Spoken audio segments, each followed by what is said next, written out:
proceedings with calling Dr. M. Fani Raju, Managing Director, Lee Associates South Asia Private Limited.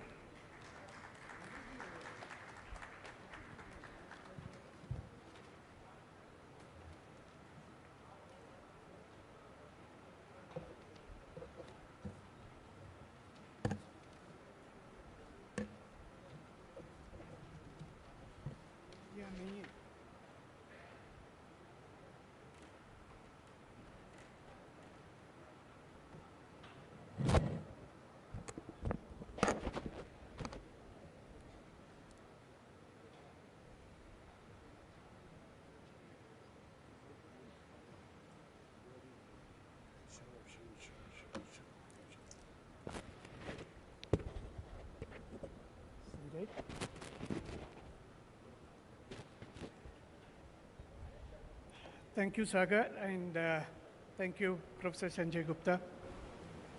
Respected Honorable R&B Minister, sir, respected Chief Secretary, sir, respected Special Chief Secretary, sir, respected Metropolitan Commissioner, sir, respected Professor Sanjay Gupta, respected Engineering Chief and fellow panelists on the dais, dignitaries, invitees and participants.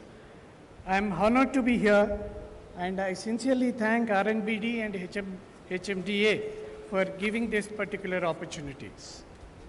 Ladies and gentlemen, I take this opportunity to share some of the work that's being done by Lee with respect to mobility and also with respect to the transportation plans that are being under preparation at a state level, particularly on the road development needs.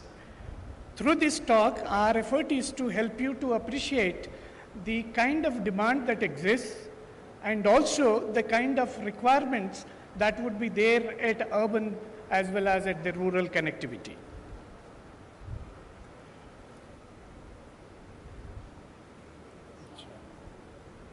Okay, how do we...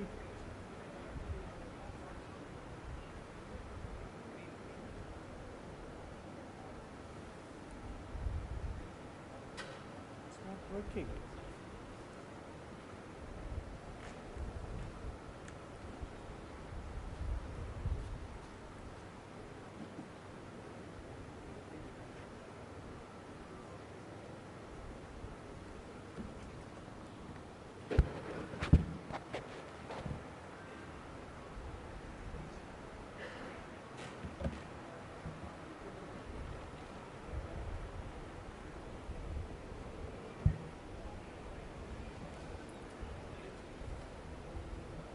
Yeah. Thank you. As we all know, the state of Telangana is spread over an area of 112,000 square kilometers. And it has nearly about 40 million in terms of the population, which is about 4 crores. The current estimates of the state in terms of its economy suggests that the state is experiencing the double-digit economic growth and contributing about 5% to the national economy. As we know that the Honorable CM has been guiding us in the recent times with respect to what should be the economic regions and how the development should be viewed at. Now, this particular session, as we all know, is on the urban and rural connectivity. I'll cover under 2 parts, and the first one being on the urban and followed by the rural or the state level kind of perspective.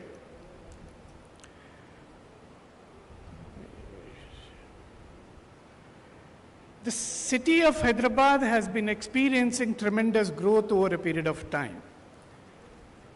And it is growing, and it has been one of the vibrant cities of our state and in the nation. And the spatial growth, as you would see in the city, has been very rapid, and particularly the corporation area has been growing very rapidly, and followed by the densification that is taking place in the rest of the urban part of the city. Now, this is the one which shows how the spatial spread of the city has been. As you all know, the city of Hyderabad is about 1.4 crores, or nearly 14 million in terms of its population. And it has about 56 lakhs, which is about 5.6 million in terms of the employment. And the number of registered vehicles in the city are 92 lakhs. Now, the reason why I am pointing out these numbers are, it is these numbers which dictate what could be the potential travel demand in the place. In terms of the supply, the city has about 69 kilometers of metro system now. It has about the major roads of nearly 6,000 kilometers, and in terms of the lane kilometers, they are about 15,000. Overall, about 1.53 crores in terms of the demand is what is being generated in the city, with a per capita trip rate of about 1.1. Now, what this particular picture shows to you is how the city is experiencing in terms of the interactions. Now, at a city level, you have about 1.5 crores in terms of the demand, whereas how city is interacting. Now, nearly 3.5 crores is the total interactions in terms of the vehicles the city is experiencing. Of this, 10% is the through traffic when we look at the passenger traffic. When you look at the goods traffic, it's about 25%, the bypassable traffic. Now, all this demand is leading to severe congestions on the city road system. Now, this we have been experiencing, and with time, this particular congestion is expected to further increase.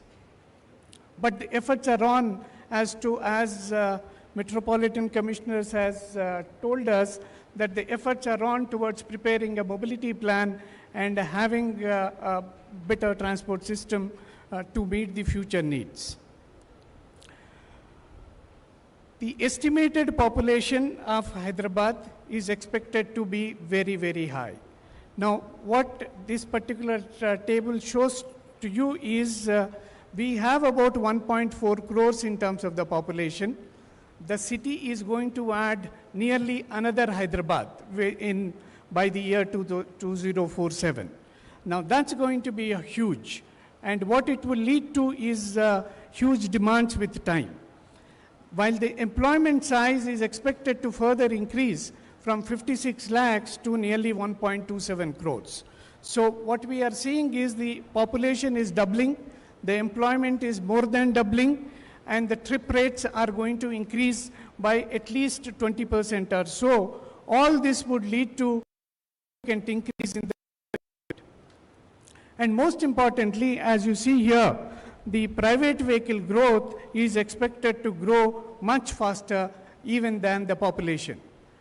While the population is expected to increase, the vehicle population growth is going to grow to nearly 3 crores, which means we have nearly 2.6 crores as the population, but the number of vehicles are going to be nearly 3 crores.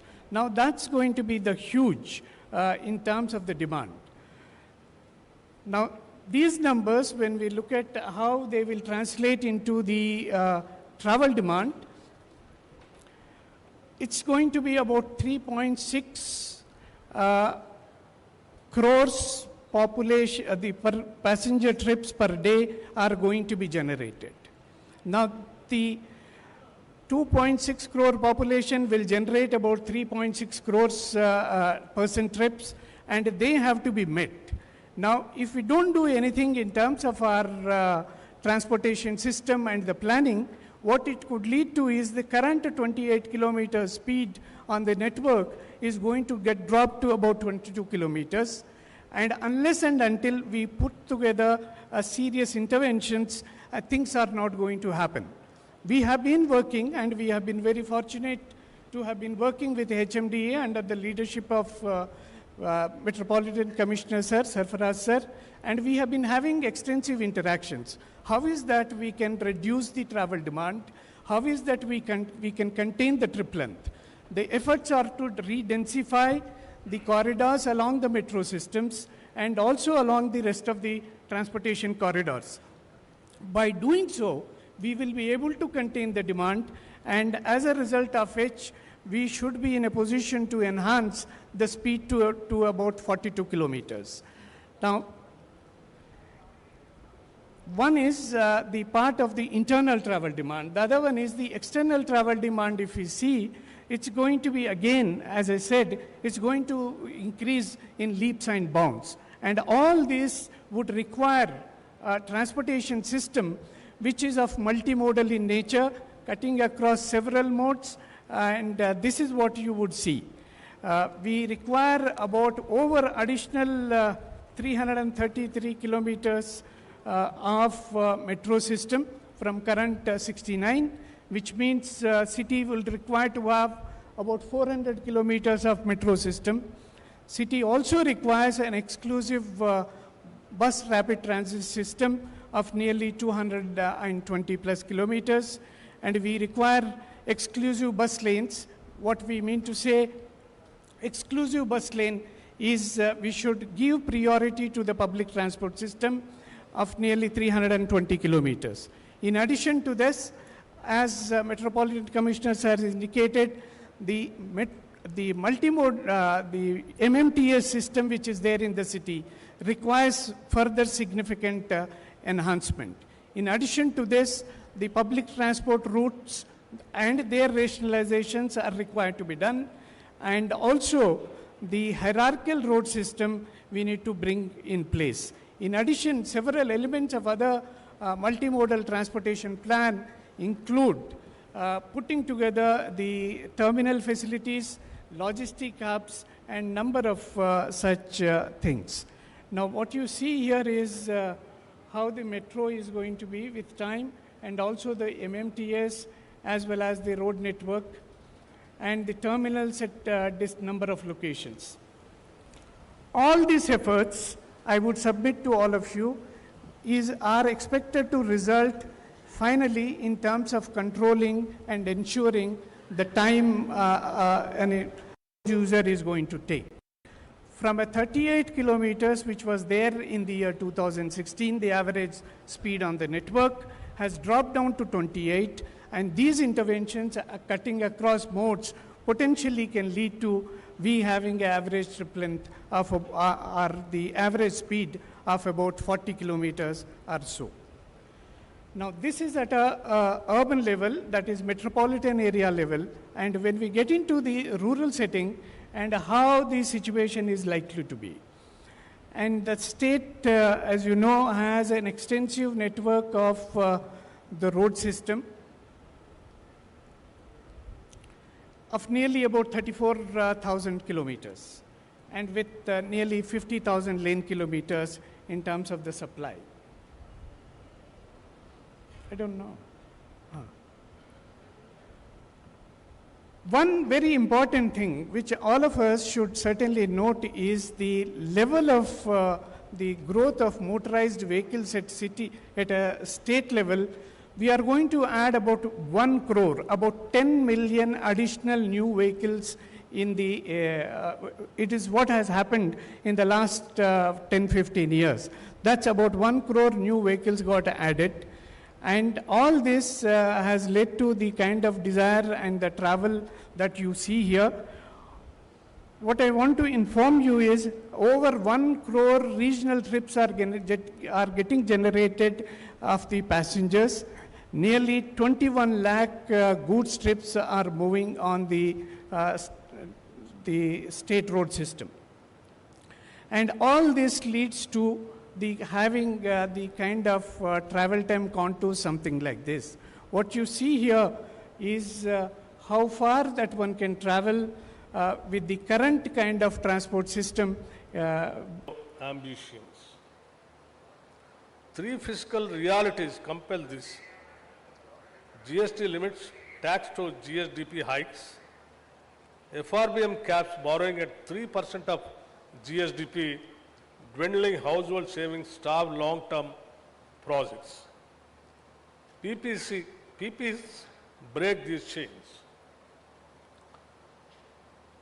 Channeling institutional funds into transport, renewables, and digital infrastructure with smart risk allocation for scale and efficiency. We have nailed it before. For example, Hyderabad International Airport's lasting concession with public oversight. Our outer ring road, rapid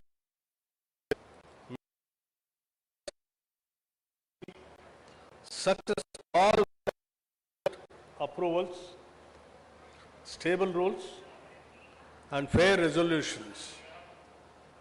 Global examples guide us.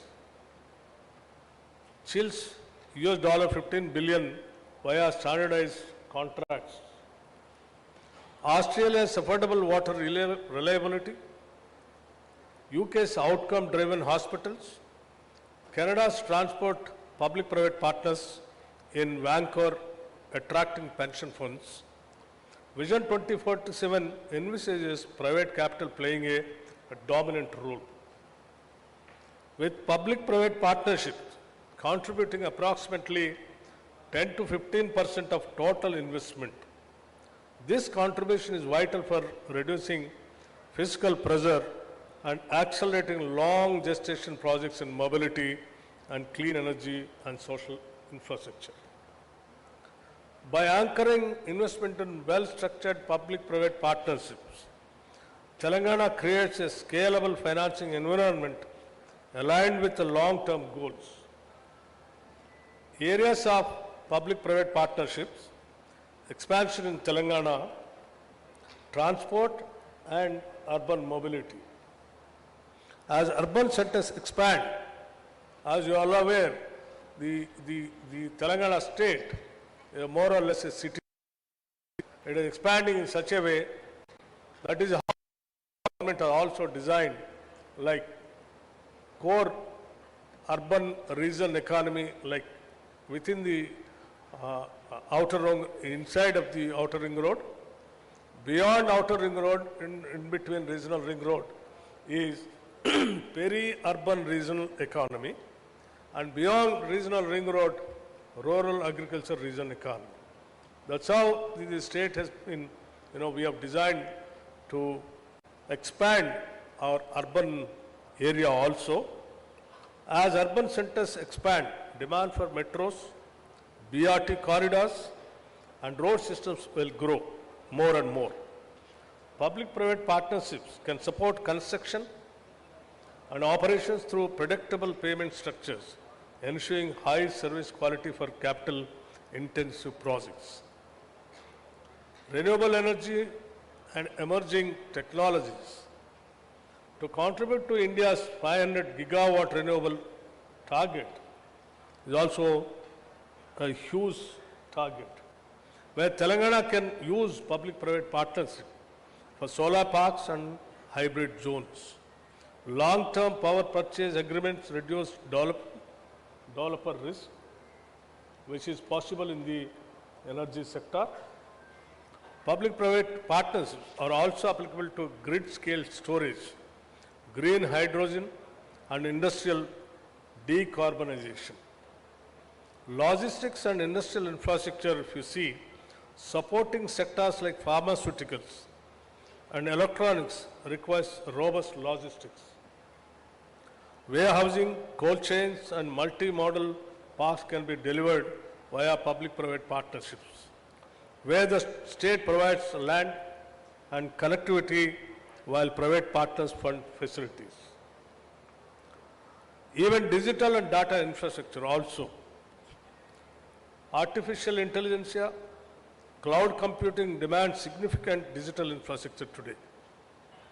Public-private partnerships models can facilitate data centers and fiber networks by combining public utility provisioning with private technology investment, positioning Telangana as a digital hub.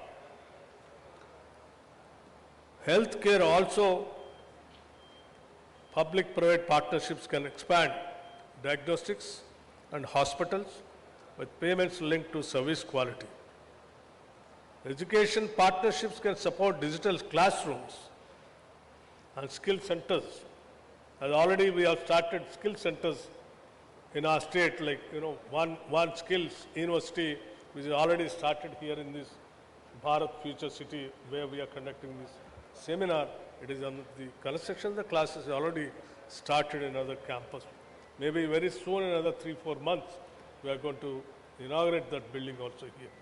Apart from that, way back when we started nearing about some ITIs, nearing about 65 ITIs, old ITIs, the moment we came to power, the present government, we have converted and all these ITI centers as advanced technology centers, where the skills are taught there in those centers. And now, apart from 65, another 40-45 centers we have newly sanctioned, nearing about 105 centers in the entire state.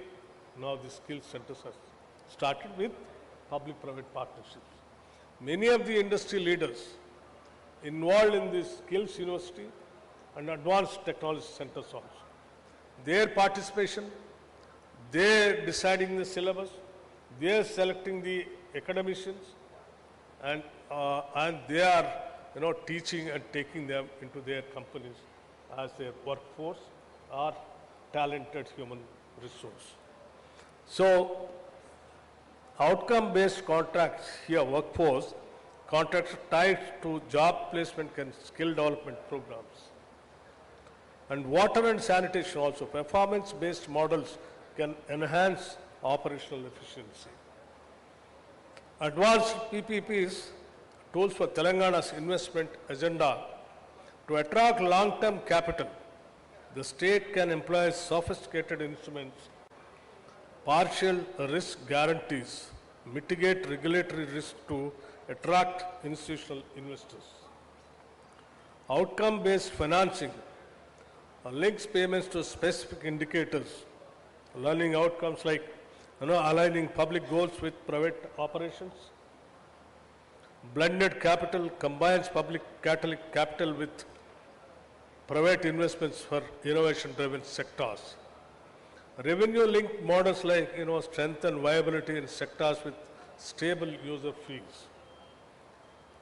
So these kinds of areas where all the public-private partnerships can be taken a serious partnership kind of a thing, and your core area where you can really concentrate and join with us in the Telangana Rise for the 2047 our vision of reaching our $3 trillion economy by 2047.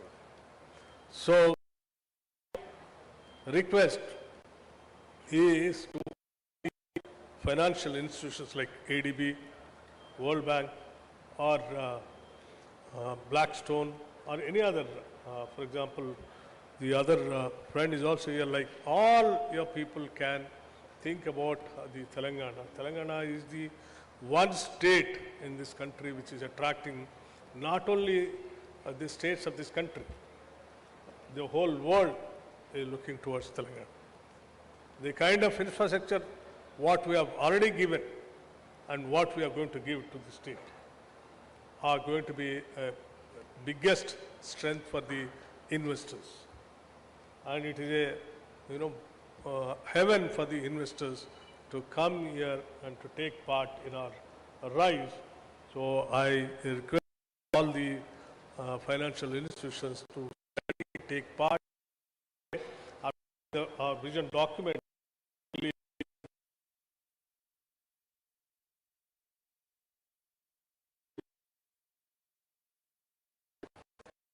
and Telangana's $3 trillion action demanding a substantial investment gap that public resources alone cannot cover this dream. Reason making all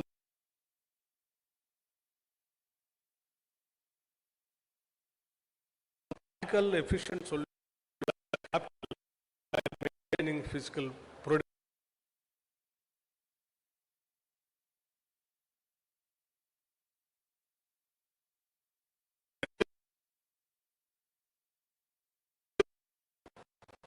transparent contracts, and realistic risk allocation.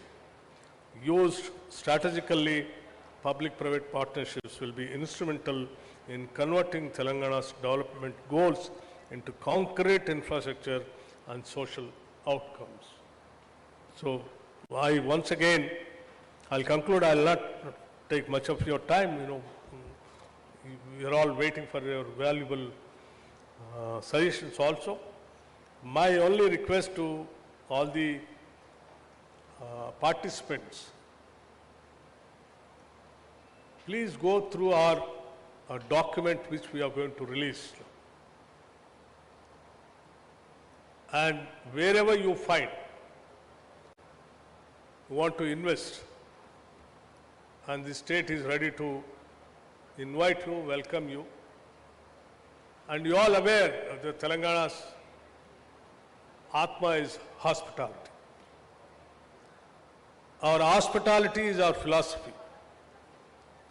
And whoever comes here to invest, and whoever joins with us in the rise of Telangana, we will treat them as our family members, and we will embrace them and carry them along with us. Thank you very much.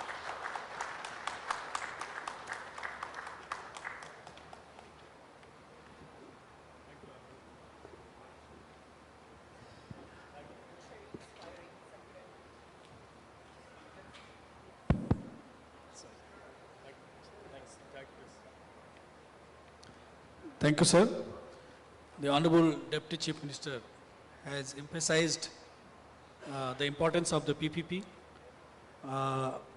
and the success which Telangana had in many of the important projects like ORR, Metro Rail, Skill University. So these are all very, very successful projects which Telangana has already executed before. And he has also emphasized upon the limitations of the state government in raising the finances. So that's where the importance of the public-private partnership becomes very, very important. Our Deputy CM has also emphasized that, as we have kept a target of $1 trillion by 2034 and $3 trillion by 2047.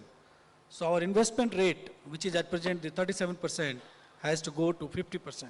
So for that, we require more funding for accelerated development, accelerated growth rate. So so our Honorable Deputy CM has made it very, very clear in the beginning itself as to why we are pitching for public-private partnership. And our experience in the past, basically we are trying to convey that our state is very, very ready and poised for this kind of investment.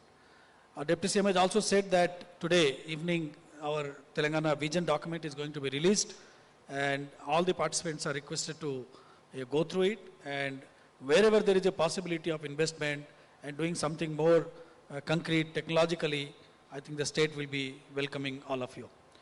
With this, we will move to the next part of the question. I'll ask Harsha Khubchandani, that is for future ready infrastructure. With plans for logistic parks, industrial corridors, and increased energy needs, how can PPPs be leveraged to build and finance future-ready infrastructure that is resilient to climate change and driven by frontier technology, moving beyond conventional projects? Harsha. So, thank you for having me here. I think future-ready means many things, and you rightfully pointed out. One is resilience to climate change, resilience to natural disasters, and the other is being prepared for technology upgradations. So we'll take the climate change first. I think it is a reality now that our temperatures are rising, climate patterns are changing, and when you are doing the due diligence and project preparation for logistics projects, for warehouses, for industrial corridors, you have to consider that the average temperature of the last 10 years is not going to be the temperature in the future. It is going to be much higher temperature, chances of flood might be higher, all those things they need to go into your design of your project. So you have to be prepared for higher temperatures, You need to prepare your drainage design accordingly. You need to prepare your cold chain accordingly. You need to prepare the warehouse design in such a way that the temperature, when it is very high, also your products are fine.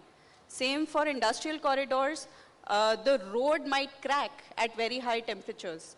These are all small examples of how the climate change is affecting our projects today. It means that the maintenance cost is higher for such projects. It means that the developer who took the risk of those projects before is now not making the profits that he thought he would. So all of these things need to be incorporated in the project stage, in the project design stage, and all projects that the government of Telangana is now considering on a PPP basis should take up a climate change assessment as part of the technical due diligence part. The other now is the technology readiness of our projects. Now, this is something that cannot be predicted today for a 30-year project. Chances are that for the next 10 years, you might still be able to predict technology, but beyond that, it is very difficult to. This requires your contracts to be flexible. It requires that the parties approach projects in the spirit of a partnership and not that, oh, technology is changed, you have to push the developer. The technology also has a cost. So some and some understanding and consultation between parties is required at such stage, and the contract, the PPP contract, has to be designed to accommodate the excessive cost from better technology which might need to come in. These are just some examples, but the bottom line of what I'm trying to say is that a lot of the work has to be done at the preparation stage. Please prepare projects carefully, take the time for the due diligence, and then when you bring them to the market, the industry prefers certainty around projects and well-prepared projects.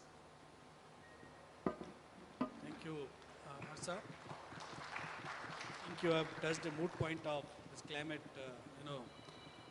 readiness, where it's very, very important that when we prepare the plan or prepare the DPR, it is very important that we keep the climate readiness in mind and future rising temperature in mind.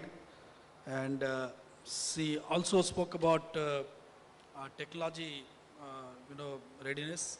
As we all know, that technology is moving very, very fast, and the technology which is today may not be there after 10 years. It may be something else. So flexibility in the plan is also very, very important when we do the PPP, so that investor is very, very confident about it. So thank you, Harsha. And I will move to the next question. I request Mr. Gauri Sankar about green infrastructure. Given Telangana's focus on green energy, what innovative PPP models can be used to attract private capital for large-scale renewable energy projects and sustainable public transport systems while ensuring a viable return on investment for partners? Honorable Deputy Chief Minister Garu, Shri Sandeep Garu, fellow panelists and dear delegates, chala santosham ivala participate chese dantlo in this great event that is being organized at such a short notice. On the specific question of what models can be adopted, I think it's fairly simple. I mean, PPP projects evolved because these are largely very, very long-term projects. Some of them take 20, 30 years. Financial viability is quite challenging, and that's the reason why it was felt that a public and a private enterprise should jointly solve for it. Otherwise, each entity on its own would find it challenging. So in the most important question of green energy and more sustainability linked infrastructure, the models, even before we get into the models, I think the critical aspect that one has to address is how is the risk being quantified and how is the risk being mitigated. Because for any project to be deemed attractive for private capital, it has to be first bankable. For projects to be bankable, as all of us know, andaru home loans teesuntaru, it's you know how banks do their diligence and know what are all the questions they ask. So any project should first qualify the bankability aspect of it, and that means the risks have to be quite clearly quantified and the risks have to be quite clearly mitigated. That is the first step in the process of making any PPP project viable in that front. And the second thing is, Hyderabad and the state of Telangana is at the forefront of technology. Today, if you see where, as the Honorable Deputy Chief Minister was mentioning, Hyderabad has leapfrogged into the, becoming a technology and innovation center. And, irrespective of who has, been, coming to look into India, they all want to end up a large part of their share of investments and a large part of people coming and setting up shop end up being in Hyderabad because it is a technology center. And in terms of for green energy per se, because this is something which is absolutely critical for any industry that you're operating, whether you are in the hardcore renewable space for its own sake, or if you are in the IT space, or you are in data centers, or you are in any other logistics or transportation, how you power it through green energy is becoming very critical. To fund these projects, therefore, these long-term projects, in addition to risk mitigation, some form of blended financing can be looked into, wherein you have capital, you have different tiered capital. Private capital should be taking the larger portion of the risk. There are public funds that should be taking, a lesser portion of the risk. For instance, you could come up with public financing of, let's say, for every 100 rupees that public puts in, private capital has to put in 900 rupees. A very good afternoon to all. Slightly delay in the program. Basically, I was occupied in some other session. To all the leaders and to all the architects who have built this nation and who have built this beautiful city and who have built this state of Telangana. All are here. We welcome you all, including the sectoral heads who are sitting on the dais and the various associations who represent industry, enterprises, real estate, CII, and also IGBC, here, National President Mr. Shekhar Reddy here, Credawai, Naredco, Telangana Builders Association. I've been joined by my MD, who is also the Managing Director of this Future City Development Authority, Mr. Shashanka, and many officers are also there of the days.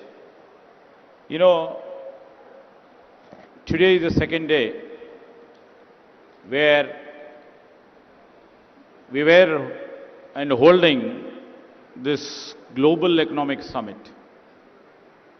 Our purpose and agenda, as yesterday we have ascribed, is to unveil what is our vision, what is our action plan, and how do we reach what we have dreamt. That is the vision document of 2047. In few hours from now, our Honorable Chief Minister, Mr. Revant Reddy, will unveil the vision document of 2047 of Telangana. In the process, when we have formed the government exactly 2 years back,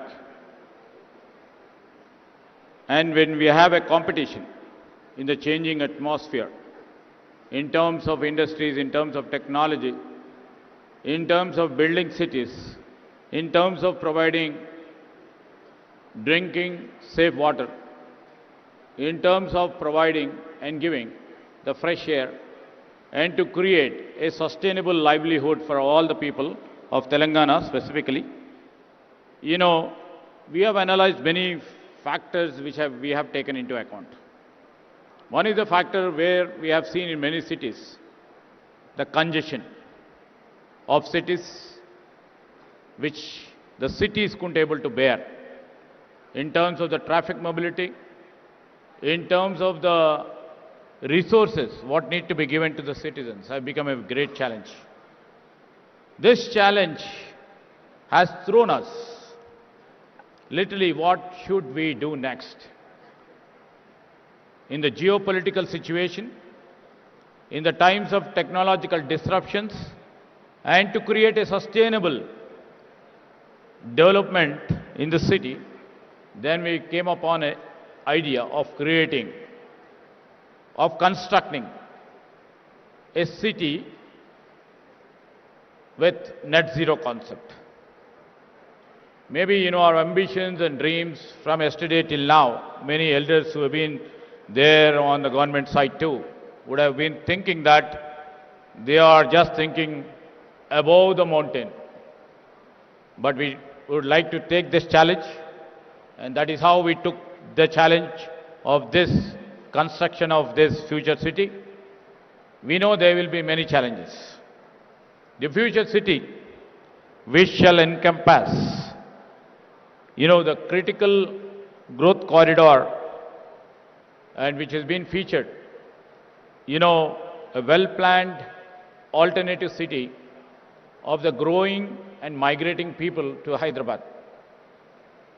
Many a time we have seen the real Hyderabad, the original Hyderabad, and then came the Secunderabad, then came the Cyberabad in the unit of administration.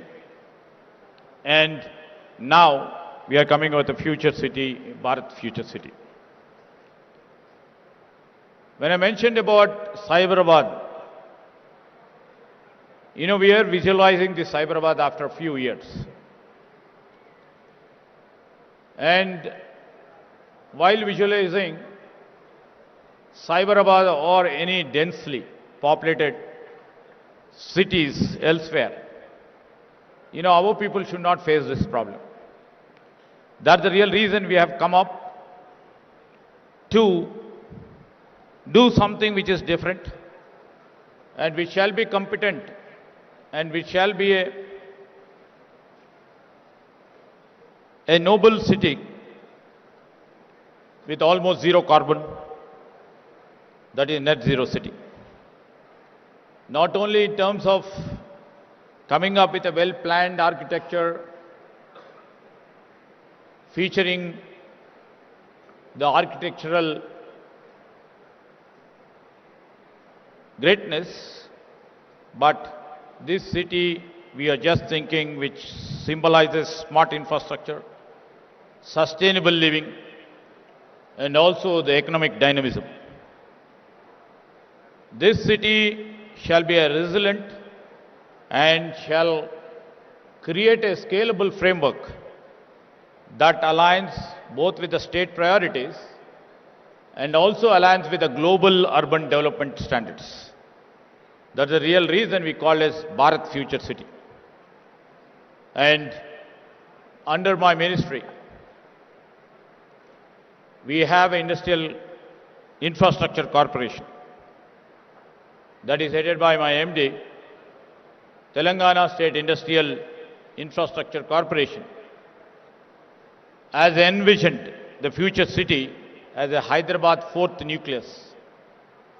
This is a flagship of 13,500 acres, which shall be totally the green development, that shall anchor new regional development and a corridor. And we are also planning for the extension of the metro, exactly positioned 25 kilometers from Rajiv Gandhi International Airport and connected via Srisalam Highway and Outer Ring Road. Everybody would see why we have selected this. This is the thing where the strategic accessibility will be there and the scale required will be there for the next generation urban and industrial center. The industrial integrated development combining a central business district, the CBD, with a diversified industrial zone, which shall leverage the Telangana economic potential by creating an industry-friendly, future-ready urban environment. I already mentioned a net zero carbon city. future city fosters. And this shall be the place to work, to learn, to innovate, and to engage with a sustainable urban framework. And this location will be the state of art. Infrastructure positions itself as a strong destination for both the national and the international investment. You know, if you have seen the video clip of the Bharat Future City, most of the people over here, Shekhar Reddy would agree, along with his colleagues over here, when we try to market your products, you may also have thought, the video clipping of us would have shown in that manner. But nowadays, everything is accountable, and through that, the means what we have shown in the video, we would live up to the standards what we thought about it. And that is the real reason we are throwing everything before you, how we are strategizing this future city, how you can partner with us, how you can co-create with us in this point of juncture. We have adopted, this Bharat Future City has adopted multiple strategies. Sustainable mobility. I was just having a session how we are going to create a green-blue infrastructure and site-specific design solution tailored to local context. The existing local systems have been integrated into this urban fabric through comprehensive greening strategy. The Spawn City framework strengthens what any urban city faces. We would like to see, we shouldn't face, stormwater issues. So this city, we would like to literally see that there will be very resilient stormwater absorption, groundwater recharge, flood management, and also the heat mitigation through permeable services. Rain gardens will be there, the green roofs will be there, ecological corridors and buffer zones along the stream water bodies ensures the continuity of the natural habitats and prevent fragmentation of the biodiversity. Here, we have categorized zones. Each zone with Future City, we have conceptualized with a distinct identity while functioning as a part of the larger cohesive ecosystem. At the core of the center, the CBD, 6 key districts. One is Artificial Intelligence City, which comprises of 200 acres. We are coming up with Health City, which goes in consonance with a new policy brought by our government, the health tourism, which shall be useful for the growth of the real estate too. The entertainment districts, the sports hub, where we are going to create the state-of-art facilities for each and every sport. We are going to have the education zone. Yesterday, London, many universities have come to join us to sign a MOU to put up their universities in this future city. And we are going to have the eco-tourism hub. This altogether forms the commercial, technological, institutional, and the cultural heart of the city. I need not to say about AI City. This AI City, what we are planning to do is to host digital innovation and next generation cutting edge technologies and their enterprises over here. It shall be the place for incubation. It shall be place for innovation. It shall be place for the product companies, and it will host a artificial intelligence school, that is university. That's how we are planning to build this AI city. And to the east of the AI city, there comes the health city, a comprehensive medical and wellness district, which shall integrate the super specialty hospitals, research institutions, medical education, and rehabilitation facilities. And the entertainment district shall have the multiple zones, and it shall be a leisure hub with vibrant lifestyle, accommodating retail streets, hospitality, convention facility, and the family-oriented recreation. Its center's location enhances footfalls and supports the city cultural and social life. And the sports hub, the sports district is designed as a major destination for athletes and recreation, anchored by the large cricket stadium and 18-hole golf course. The district also would accommodate multi-sport training facilities, fitness center, and the community-level sporting infrastructure, promoting an active urban lifestyle. As I mentioned about the education zone, we shall bring universities, niche training institutes, and skill development centers. And in fact, in a month's time from now, we are going to inaugurate our Young India Skills University, which is just adjacent to this site. And we shall be the pipeline. Many of our partners from Telangana knows, that university has been created to create a pool of talent. And a talent pipeline will be created for all the zones, for all the districts, what I was been mentioning. And in fact, ecotourism districts, which hosts this hub, this city or joining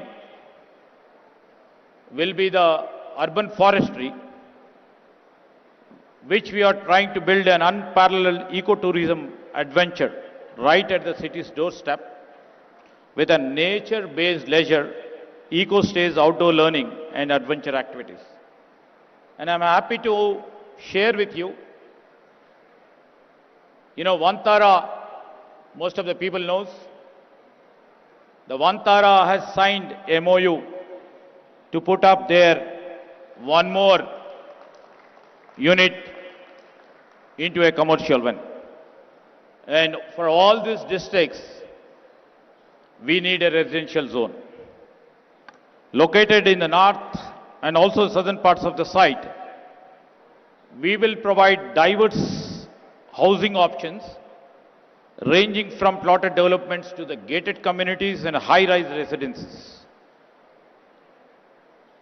It's planned, the neighborhoods will be planned according to the sustainable and the quiet living environment, which shall try to, encompass and engulf not only the high-ended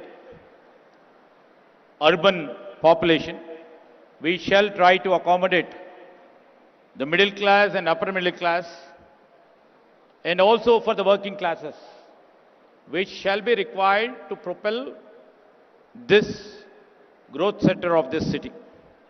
And absolutely, for all these things, we need mobility access. For this mobility, we are trying to connect the city's transit network, and also we'll try to connect the employment centers, and we would be trying to connect them by encouraging walk to work concept. And surrounding the CBD will be the industrial belt, which supports high technology and the core manufacturing sector. And this is totally will be built on the green pharma platform, which will cater to most of the things or essential required for this. This industrial ecosystem encompasses life sciences zone and electric vehicle zone, energy storage systems, electronics and advanced precision manufacturing, and a dedicated 400-acre data center districts. The mix of high-value industries positions this city as one of India's most competitive destinations for investment and also for the job creation. And in fact, we have electronics and advanced manufacturing zones here, EV and ESS zones, and in fact, data center park, which shall be in vogue by end of February. Overall, I would like to mention to the partners over here and the future partners for our city and to our state. I would like to mention this city has been conceptualized as an integrated, resilient and future-ready urban system capable of accommodating a projected population of approximately 9 lakh residents and generate employment for nearly 13 lakh people. With its strategic location, robust planning framework, and sector-driven economic model, the city shall be positioned to catalyze long-term economic growth and emerge as a leading investment destination in India. So we welcome all the partners, all the elders on the dais to share their views, and this state and this administration and our Chief Minister, who holds the municipal administration, the portfolio too, and who shall be the chairman of this Bharat Future City Development Corporation. Would be more positive to hear from you, and whatever the points I mentioned before you, we have conceptualized and we would be putting them into action in our vision document of 2047. I thank all the people who have come from different destinations of the world, of our nation, and we welcome all the proud partners of our Telangana state. Thank you.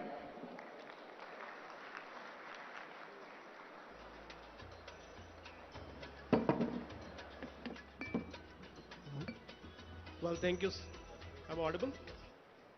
So thank you so much, sir, for giving a very clear picture of, the Bharat Future City, not only from the perspective of, urban development, but also, how it's so critical and that the concept of people-oriented neighborhoods, people-oriented cities have been so strongly incorporated in the design, planning, and the policy formulation. So as we move forward, let's also hear from our other experts, may I request Mr. Sudeep, and just a 2-minute kind of a briefing from your perspective of what BFC is all about. Yeah.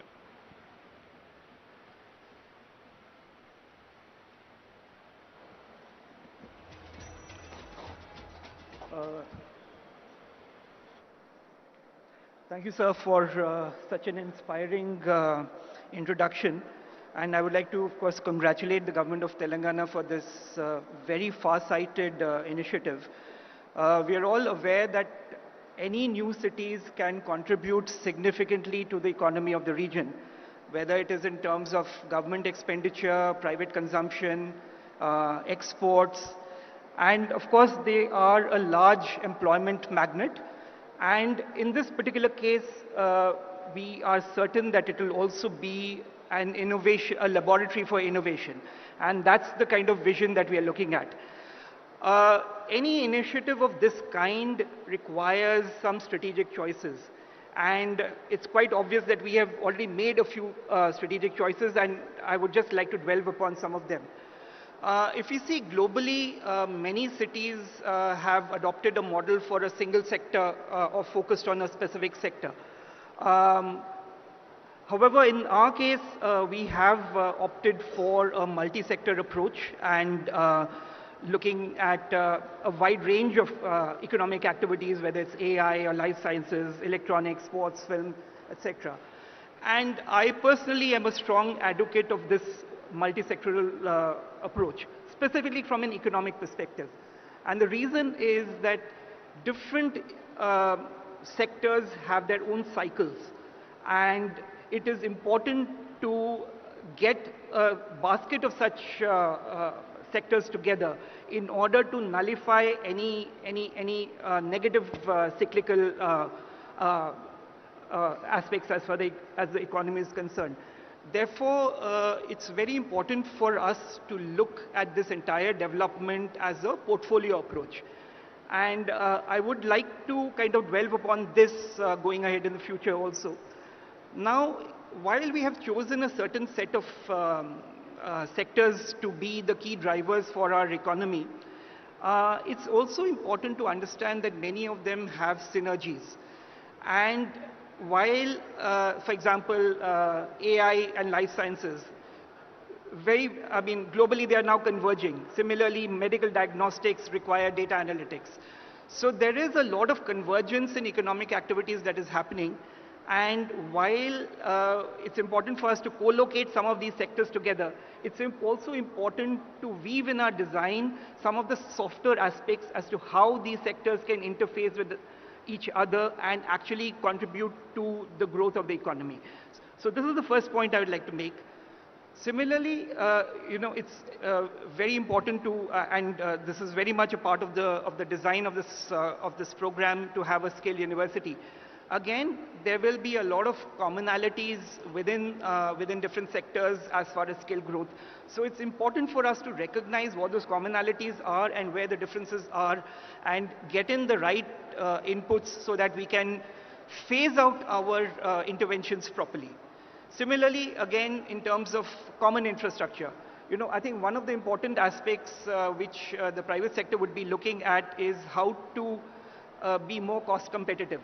And cost competitiveness can come again through synergies, through common infrastructure. And this is something that I would also urge the investors to frankly give their views to the government to determine what is the kind of common infrastructure that is required, what is the pricing mechanism, so that appropriate models can be developed going ahead in the future. The next very important thing in my view is, of course, the institutional design. While we have the FCDA, I think because it's a 20-year-long journey, it's important for us to kind of bring in a lot of flexibility in staffing, recruiting, getting the best people to lead such an important initiative. And I think that's going to be a very important way forward. And also how various stakeholders can be a part of the governance model is something that would be very critical as well. And the last thing I would like to mention is that this is a massive program. And a program of this nature has many moving parts, and they will continue to evolve. There will be a lot of challenges that we will face from time to time. So there needs to be a very, very strong monitoring mechanism so that we are absolutely clear on what the core indicators that we want to focus on, and how do we kind of come back if we go off track. So I will thank you again for giving me the opportunity to make this thing. Thank you so much, sir.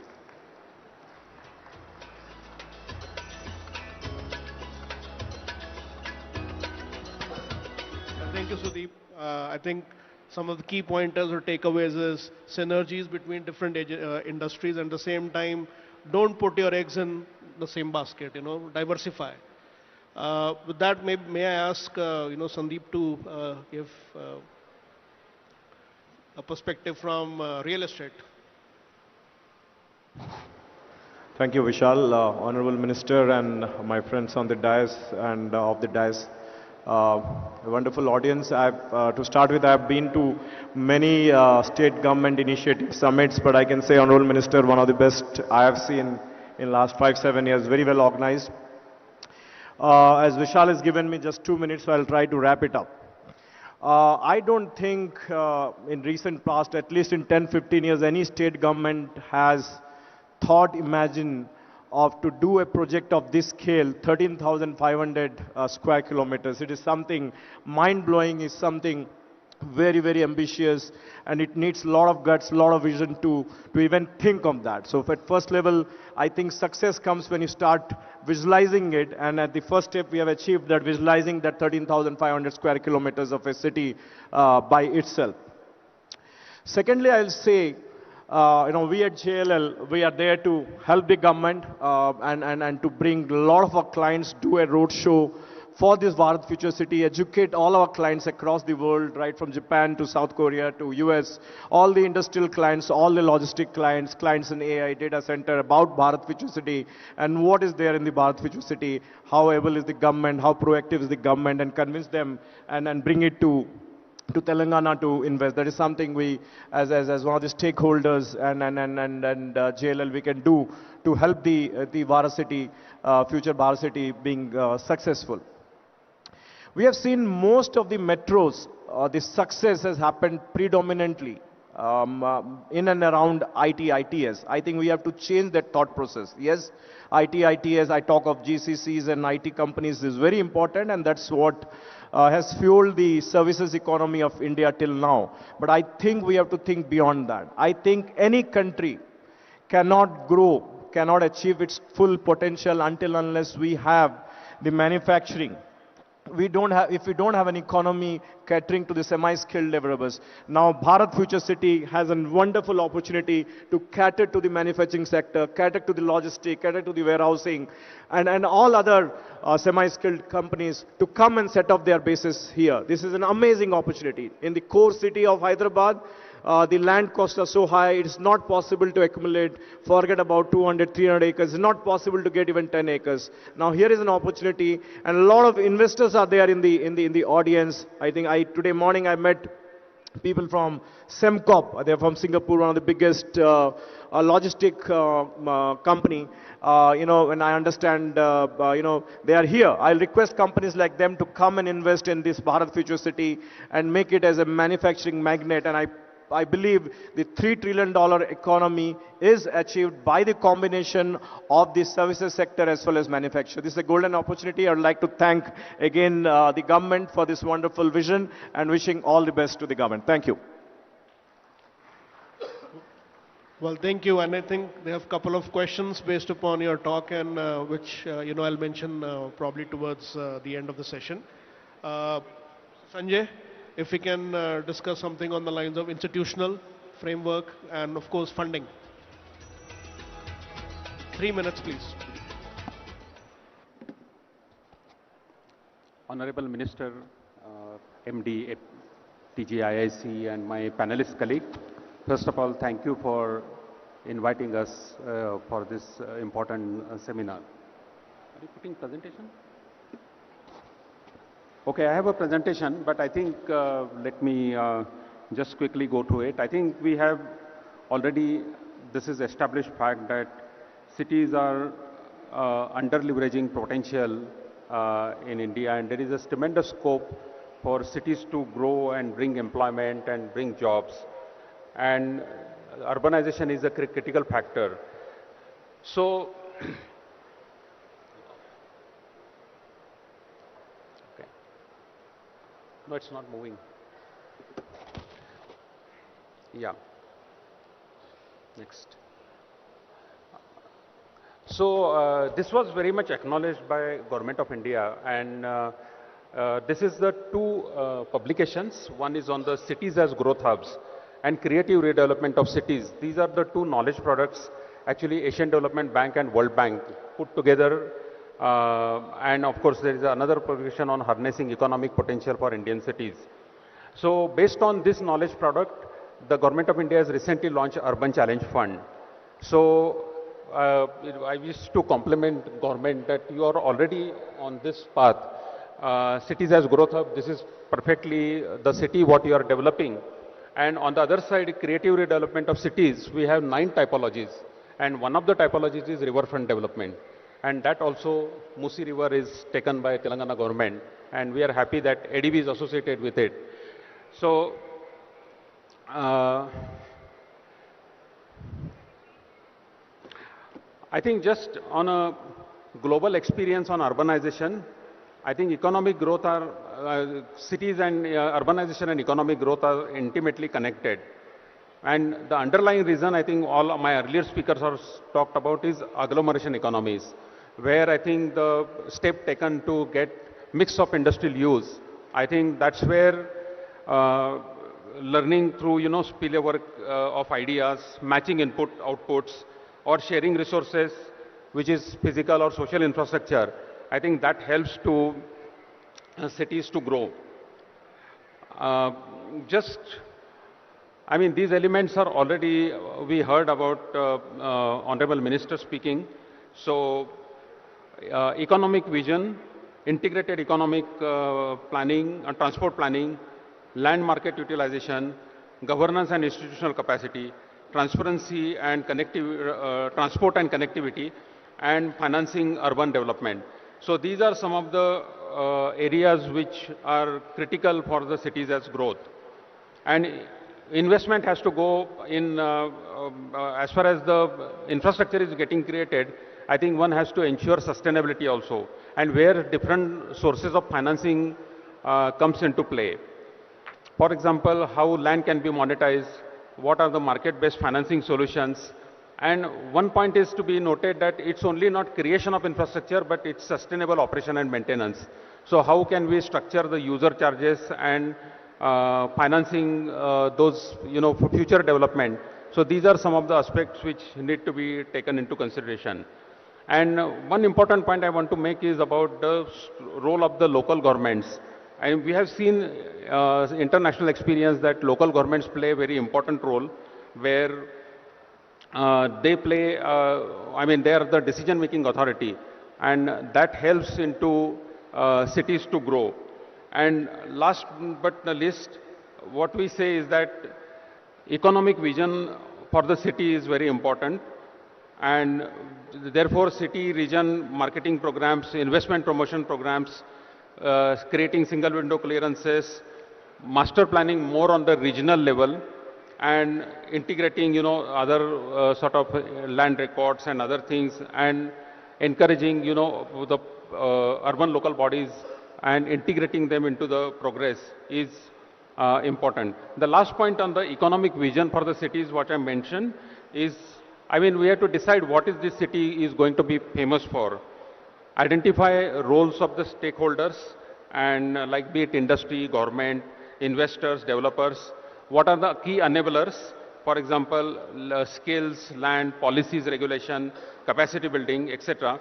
And accordingly prepare a developed strategic plan and have frequent stakeholder consultations. So these are some of the future steps to have this city. So I'll stop here. Thank you. Yeah, thank you, Sanjay. And I think it's very fascinating to know that, although nationally, internationally, cities as economic engines is a known fact. Funding, yes, it's required, but most importantly, what you have also heard, it's also the maintenance, the operations, and the return on investments. So what are those ideal strategies, at a conceptual stage of cities design, if those could be identified, sort of inbuilt into the policies, it will actually go a very long way. Mr. Shekhar Reddy, if a quick 2 to 3 minutes in terms of sustainability and its institutional framework, please. Minister Garu and CM Garu and the Cabinet, sir, congratulations, sir. First of all, for taking up the Bharat Future City, this entire concept. I think I want to tell a few things about the credibility of this government and the industry, how it has flourished. When 2006, we had very few brands in Hyderabad. The entire industry was unorganized, but with the GO number 86 in 2006, which has given, to decongest the core city of Hyderabad Municipal Corporation, that 176 square kilometers. We wanted to go outside the city, periphery of the city, and develop large projects, and also have a disciplined thing, and freedom to developers, planners. Then that is the reason the unlimited FSI has come outside the periphery of the city. So that has given the rise to whatever the development you are seeing today. That is the first achievement, I guess, a milestone. So thereafter, the airport is another milestone, outer ring road is a milestone, metro is a milestone, and I am confident this milestone, whatever the $3 trillion, what is the goal is that definitely we will achieve because of our past track record. And I thank you, Minister Garu, for taking up the net zero concept here. And definitely the operational cost of the industries will come down because of the net zero concept. And what I like the FSI concept, sir, we have to go ahead and give out of the box incentives, 10 folds or 10 times ahead of the other cities, other states. Maybe MSME is one sector where large employment creation is happening. So you can look into that, give more incentives, upfront incentives, and a plug-and-play system also you can give. And one more thing, my suggestion is, this high time we have to trust the industry. Like in 86 GO, we trusted the developers, given self-enforcement to them. Here also, give the instant permission to them. On application, instant permission to give to them, allow them to function. Anything is required in the meanwhile, maybe in the 1 year time they can fulfill. I think that will bring, because time is money today. Globally, people are looking for the time. If the lesser time is there, they can earn more money and commitments will be there. Definitely, that another thing is the land use. Earlier session also, people are talking about the land use, sir. The land use pattern also, kindly look into it. Not only this city, rest of the state also, and try to avoid whatever the multiple taxation is there. Thank you very much. Yeah, thank you, Mr. Shekhar Reddy. May I request Shashanka sir to give a quick brief about the BFC?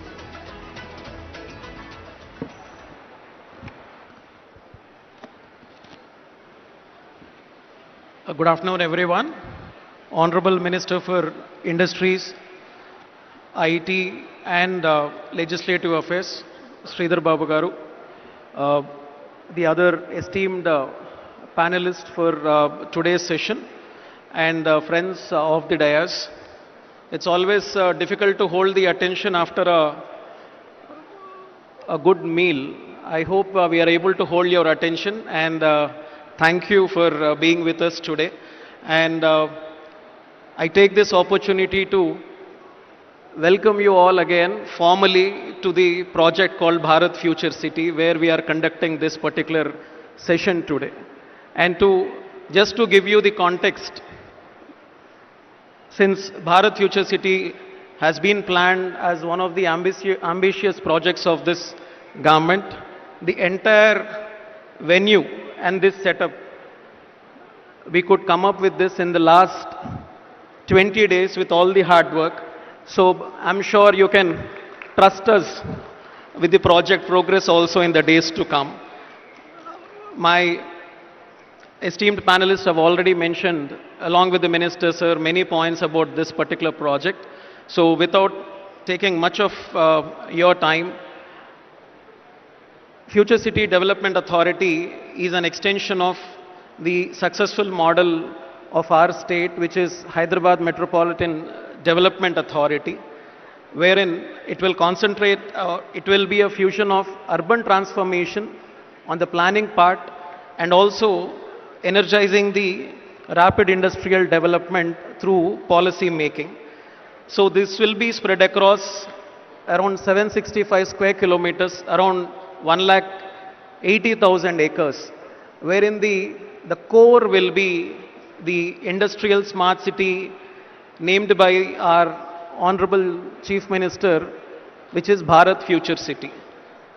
As it has already been mentioned, Bharat Future City stands on three strong pillars: resilient infrastructure, with an attempt for sustainable living, and to have more creative and dynamic economic model. As we see across the world, the cities have been the growth engines. This state already had the benefit of three cities, Now we are trying our best to come up with another growth pole with all these ingredients as a fourth city, the future city. I request all of you to stay tuned and continue this panel discussion. Thank you.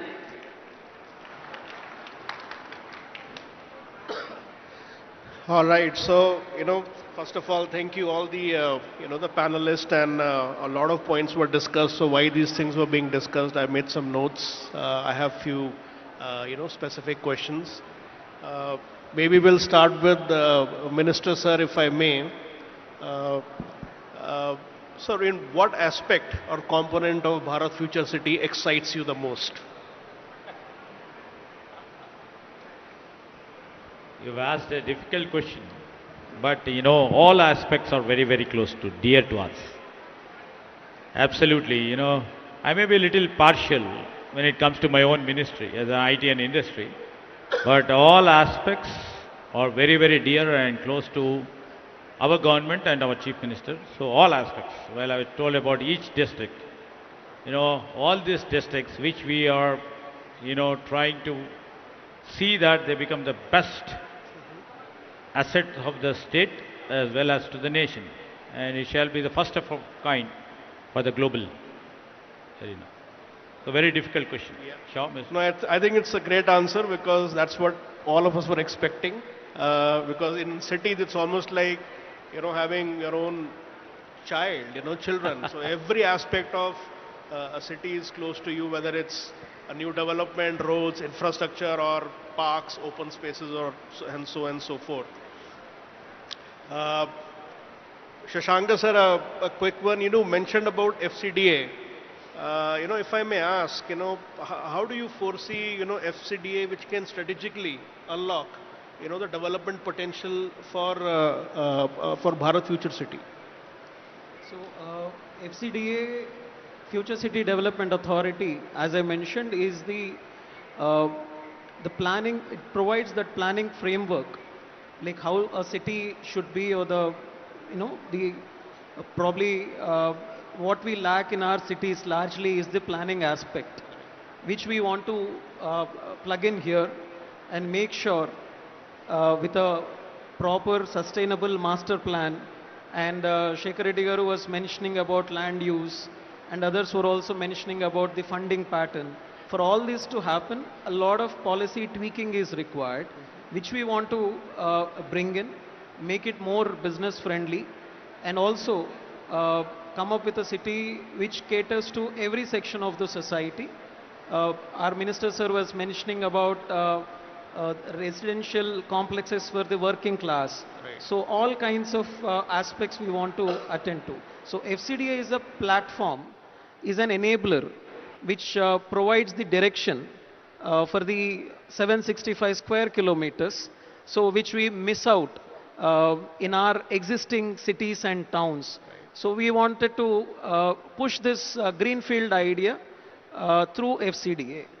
Thank you.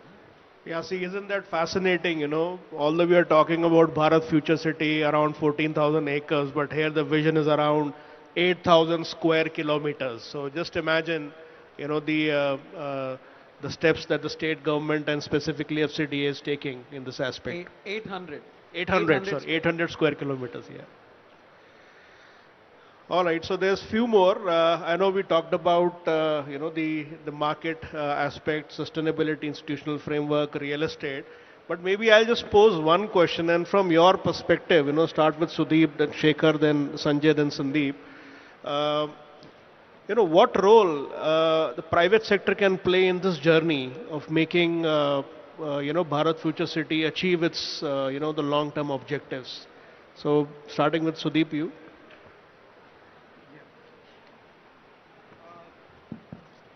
So I had mentioned about the importance of institutional framework and the private sector to be a very active participant in the entire governance framework. So it's because this is at the end of the day a long journey which has to be kind of driven by both the government and the private sector. So my own sense is that the government can only take decisions if the inputs from the investors and the private sector is right and appropriate. And there has to be some kind of a mechanism to kind of, bring them on board and ensure transparency. Mike. Oh, okay, sorry. So, so I'll just quickly repeat what I've said. In terms of the institutional and the governance framework, it's really important for the private sector to be a very important participant in this entire, and this is a very good example of why we are all here. Until the investors and the private sector gives its proper and honest input, whether it's in terms of demand, in terms of willingness to pay, what kind of infrastructure they need, what type of phasing is required, the project cannot kind of, achieve its end objective. So I would really look for a platform where, which gives an open platform for the private sector to actually give its inputs transparently. So that would be my take on this. Thank you.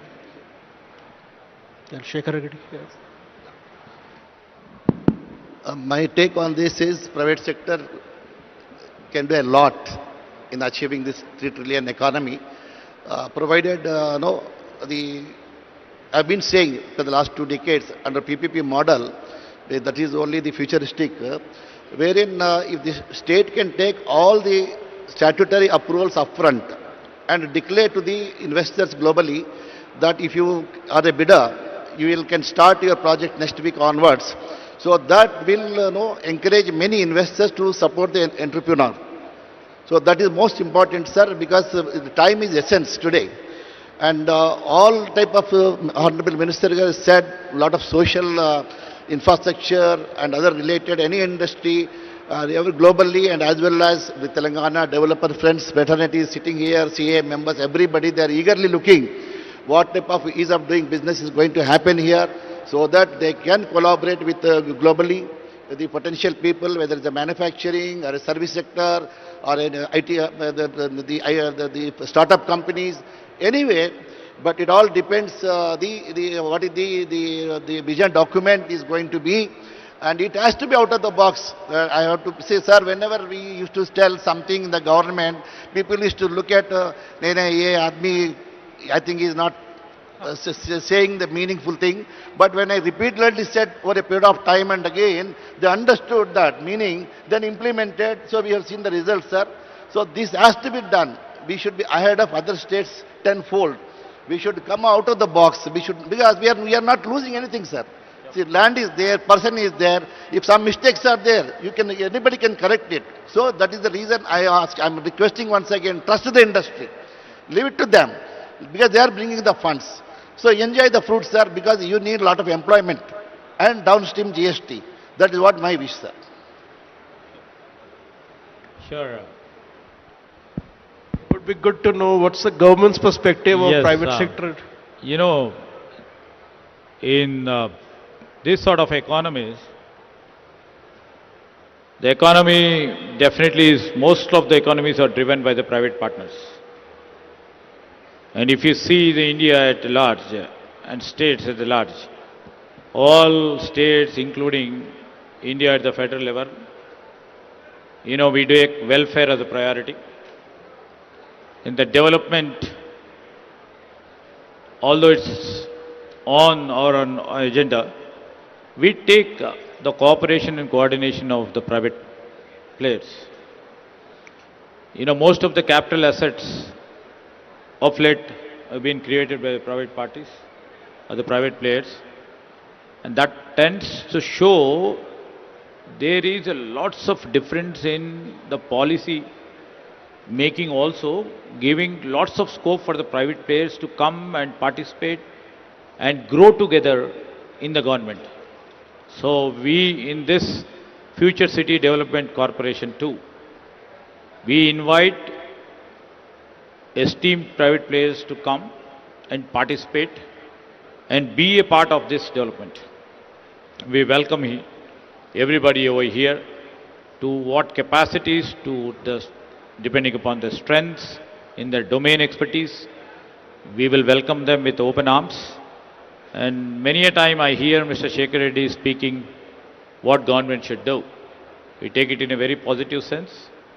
You know, our government definitely is a proactive state which shall try to put the policies to the spirit of our private players, safeguarding the government interests.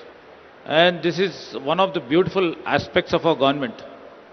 Right now, I can claim ease of doing business in Telangana is supposed to be number one in whole of India.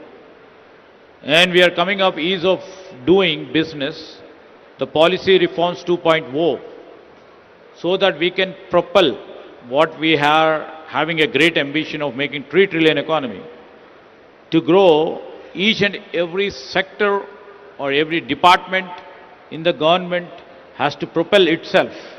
Either it maybe in their attitude, maybe in their functioning style, maybe in delivery systems.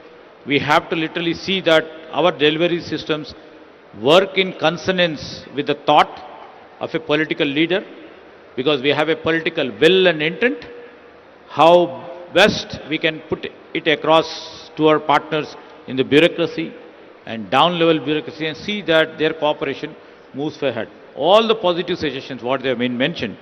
And, there are a couple of other issues. If you, Mr. Shah permits, I'll try to, act up on this, what Joshiji was telling about, river water development and and the role of local governments. Definitely, we always see decentralization is an important aspect of running the administration. And in building this Greater Hyderabad Municipal Corporation, right now, we have combined the villages, we have combined small municipalities, and we have combined them into the corporation, trying to bring in uniformity in terms of the land, in terms of other services required. Otherwise, as you know, local administration, the village has a different systems of administration. The tax collection or the running of functioning of the Gram Panchayats is different. Coming down to the next level, the small municipalities functions on a different level and the corporation functions on a different level to bring in a parity and uniformity. So we have assimilated Gram Panchayats, many Gram Panchayats, small municipalities into corporation, and we will now try to put into picture this Greater Hyderabad municipal corporations will be divided into 3 or 4 zones where the uniformity will be spread. We really respect whatever you have said, that the local self-government's involvement will be there all the time, so that we bring the delivery systems into action in a very smart and very faster way. So definitely I would agree for that. And in fact, I have to thank Mr. Sandeep ji for, looking at this beautiful arena and what is the vision of our government. He himself thought of becoming a brand ambassador for this, and thanks for that. And, Sudhir ji has told about how do you design it, how do you see the convergence between different industries coming into one aspect, the convergence, how it takes in terms of multi-sectoral disciplines which are coming over here. Definitely we are just thinking, I've told, everything is related to few of the core sectors like skilling, like approvals, like design approvals, and how do we link AICT to different verticals of the industries over here? How do I link the skills to here? How do I link the coming up data centers, which almost all the industries require? Now everything is moved on AI, or the cutting edge technologies which require data centers. So all this convergence takes at one place. So this we are duly considering it at the highest level, and we are trying to see that how best we can really converge these multi-sectoral districts, which shall give a comprehensive output for their own this thing. And Shekhar Reddy always keeps on asking out-of-box incentives. We will provide the professional, no out-of-box, sir. We will do more out-of-box incentives for all the things, and we shall strive to see that this city grows. As you know, my MD is sitting here. Lots of credence has to go to Mr. MD and the team for, you know, anywhere when a political leader thinks about doing this concept. And it's the political thought, what we thought of doing it. When we have put this, the implementation is done by our bureaucracy. And execution is done at a faster level. In 3 weeks' time, whole a smaller version of the city has been built. So already our work is on this Future City Development Corporation. Earlier to this, we had Skills University, which is almost on the verge of finishing. And we have Amazon data centers, which we are extending it to 400 acres now. That becomes the data centers park. And we are coming up with other, Hyderabad Cricket Association ground over here, which shall be the biggest ever cricket ground over here. In few months from now, we'll be doing the groundbreaking. So process is on. How well you take it is our, destiny, and how JLL takes or other big consultants who are here. We would wish to take them at the same length and same favor and move from here. Thank you, Mr. Shah. So, to Vishal, to your question of what is the role of private sector, I can say the government is an enabler. Government is a facilitator. The main role is the private sector. I'll give you a beautiful example. What was the fate of sports as an industry, sports as a career, say, before IPL, right? So, the IPL, while it is comes under the purview of government India, BCCI is an autonomous in India. Now, IPL has completely changed the way sports is seen, perceived as a career. And because of IPL, whether it is volleyball league, the baseball league, or the Kabaddi league. By the way, Kabaddi is the second largest league in India after cricket. The millions of people. What I'm trying to say is that this is all because of private participation, all because of private efforts. And if you want to succeed for this Bharat Future City, government is an enabler, is a facilitator. It has to be different private companies who are going to come and spend their money and get it successful. Absolutely, it's private companies who are going to do it. Yeah, I think this type of a this type of a large development is impossible without having private investment. This plays very significant role, and primarily, I mean, apart from infrastructure investment, private sector can bring in a lot of digital governance in terms of technology, smart grid, or renewables, as well as climate change. So these are all, I think, very much ingredients private sector can bring in this case. Another two areas I can think of is skills and workforce development is another area which private sector can bring. And lastly, global best practices, because we want to see this city as one of the global hub. And I think just on a question on the government side, I think mostly focus on institutional and governance aspect where stable policy environment and clear sort of standardized type of contracts, clear dispute resolution mechanisms, and transparent procurement process. These are some of the elements where private sector finds comfort. So, yes, yeah. I agree to your point, Joshiji. Here what we mentioned about, we will be open to all to private players, to the sector specific, and as rightly said by Sandeep, we will just be the facilitator. The city has been conceptualized, mostly built by the private players, except in few areas where the government intervention is required, where the public education is required, where the public health is required. There the regulatory framework will be involved. Other than that, it shall be enabler as per you. And at the same time, the dispute resolution and procurement or the distribution or we will set certain standards which shall be level playing, which shall be more accountable, which shall be transparent. And these are areas where we are keen about because we are working in a democratic polity where we will be accountable and has to be transparent. This is the thing what we'll take into consideration. And any other suggestions from your side? Because ultimately, this city which we are trying to put up should be a city devoid of any issues or the legal disputes or any sort of a trouble for our investor over here. That will take, due diligent care in while delivering the systems for them. All right, I think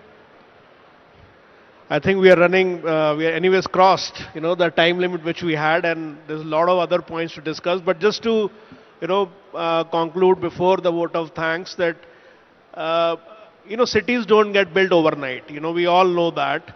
You saw, where, when the minister sir was initially mentioning about the aspiration of building something so large, that too, in a single phase, might sound a bit challenging, but, the government accepts that challenge. So that's number one point. Number two, the work that FCDA is doing, integrating Bharat Future City with the larger 800 square kilometer area. So, that's another sort of very aspirational, visionary, but, looking at things because from a very large scale planning perspective to a very focused area, which is the Bharat Future City. From an economic standpoint, I think this is very well known fact. Don't put or don't focus on a single sort of a sector. So diversification in economic sector is another big takeaway. But at the same time, diversification even in housing for all income levels, that's another big takeaway. And then all of these point towards, one simple thing that at BFC, what's been is being achieved, it to create something which makes people's lives better than the day-to-day challenges which we face in multiple cities around India. But BFC is trying to achieve something, which enhances quality of life, ease of doing business, but all of these actually is doing something better for the people. So having said that, I think with that we'll conclude the session. Well, thank you so much for all your thoughts. I wish we had another hour because there's a lot more to discuss. This is not a subject that can be covered in 1 hour. It's a very fascinating area, but this is what we had the time. So I think, thank you so much for all your input.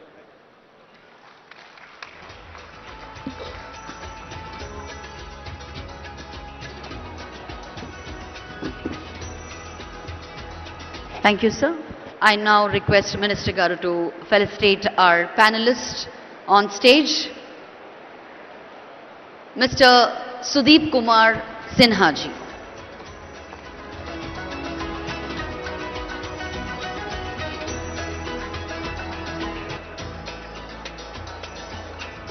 Mr. C. Shekhar Reddy.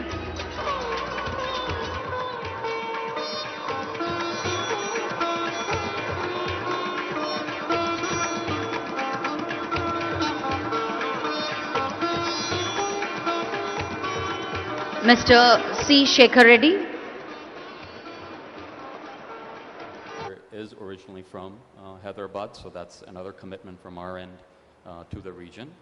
And coming back to what you mentioned about our experience here, 3 months ago is when I reached out to you saying that, hey, it would be interesting to do a demo day at T-Hub. Our focus is healthcare sustainability and deep tech.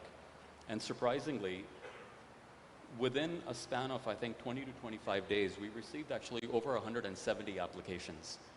And typically, all VCs or investment firms will go through a quick screening. We were able to short a little over 100 startups, out of which on demo day, startups were finalized for the one-on-one pitches. And from the 23, I mean, we were just fascinated to see the quality of the founders, the clarity with which the problem statements were defined, and the commitment to execute in a highly bootstrapped manner. A lot of people get caught up in this idea of raising funds and quickly raising funds and deploying, but that's one significant difference that I noticed, at least in the startups that we ended up finalizing. So out of the 8, I'm actually happy to actually share this here, is that as of last night, we've signed 3 term sheets with 8 of, and I think out of the 8, we may have at least 2 or 3 more that'll get finalized in the next week or 2. These are phenomenal numbers. So 8 out of 100, 70. Yeah. So about a 4% term sheet offer rate, And which is unheard of. Yeah, but again, I would like to emphasize the quality of the founding teams. So we had, you know what, even from an age distribution perspective, some firms, you know, founders in their early 20s, but also experienced professionals who have had decades of experience in the US, have set up shop here in India, and in a very diligent way building these businesses out. So I'm certainly a huge fan. We are committed to the region, and I think the sectors that we're focused on will end up playing a significant role in the Vision 2047. Fantastic. You also gave me a good segue into talking to Chiran and Ravi here. So that's right, that's very interesting. When I came in here too, I was surprised by the quality of founders. And I asked myself this question, which a lot of people ask now, which is saying, where are all these founders? We don't see them at all. And my answer is always, in Hyderabad, founders are busy putting their heads down and building, right? But sometimes they're on panels. They emerge to meet us on panels. So, you know, I'll segue that to both Chiran and Ravi. Chiran, you were busy at ISRO doing some very cool stuff, which you should tell us about in 30 seconds. But you decided to quit all of that and come back to start a space debris removal company. And you chose not to do it in Bangalore. Again, this is not a race. But given the summit that we are at, we'd love to hear why you did that and moved back to Hyderabad to build a space debris removal company. Yeah, am I audible? Yeah. Yes, okay. So first of all, thank you Telangana Rising Global Summit for giving me this opportunity.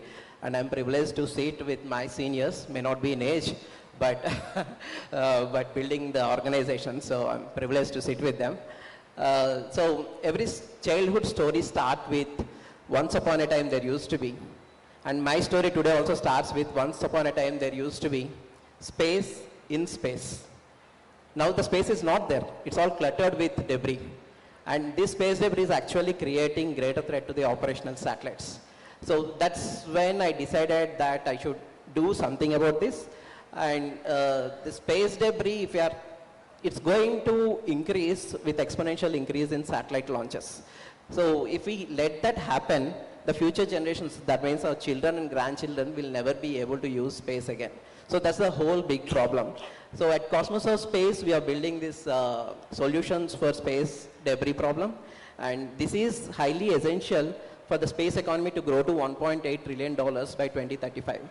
And what I mean by, you do know here that we are in top 5 nations in spacefaring nations, right? And in some cases, we are even top nation. But do you know what is the share of the global space economy of India?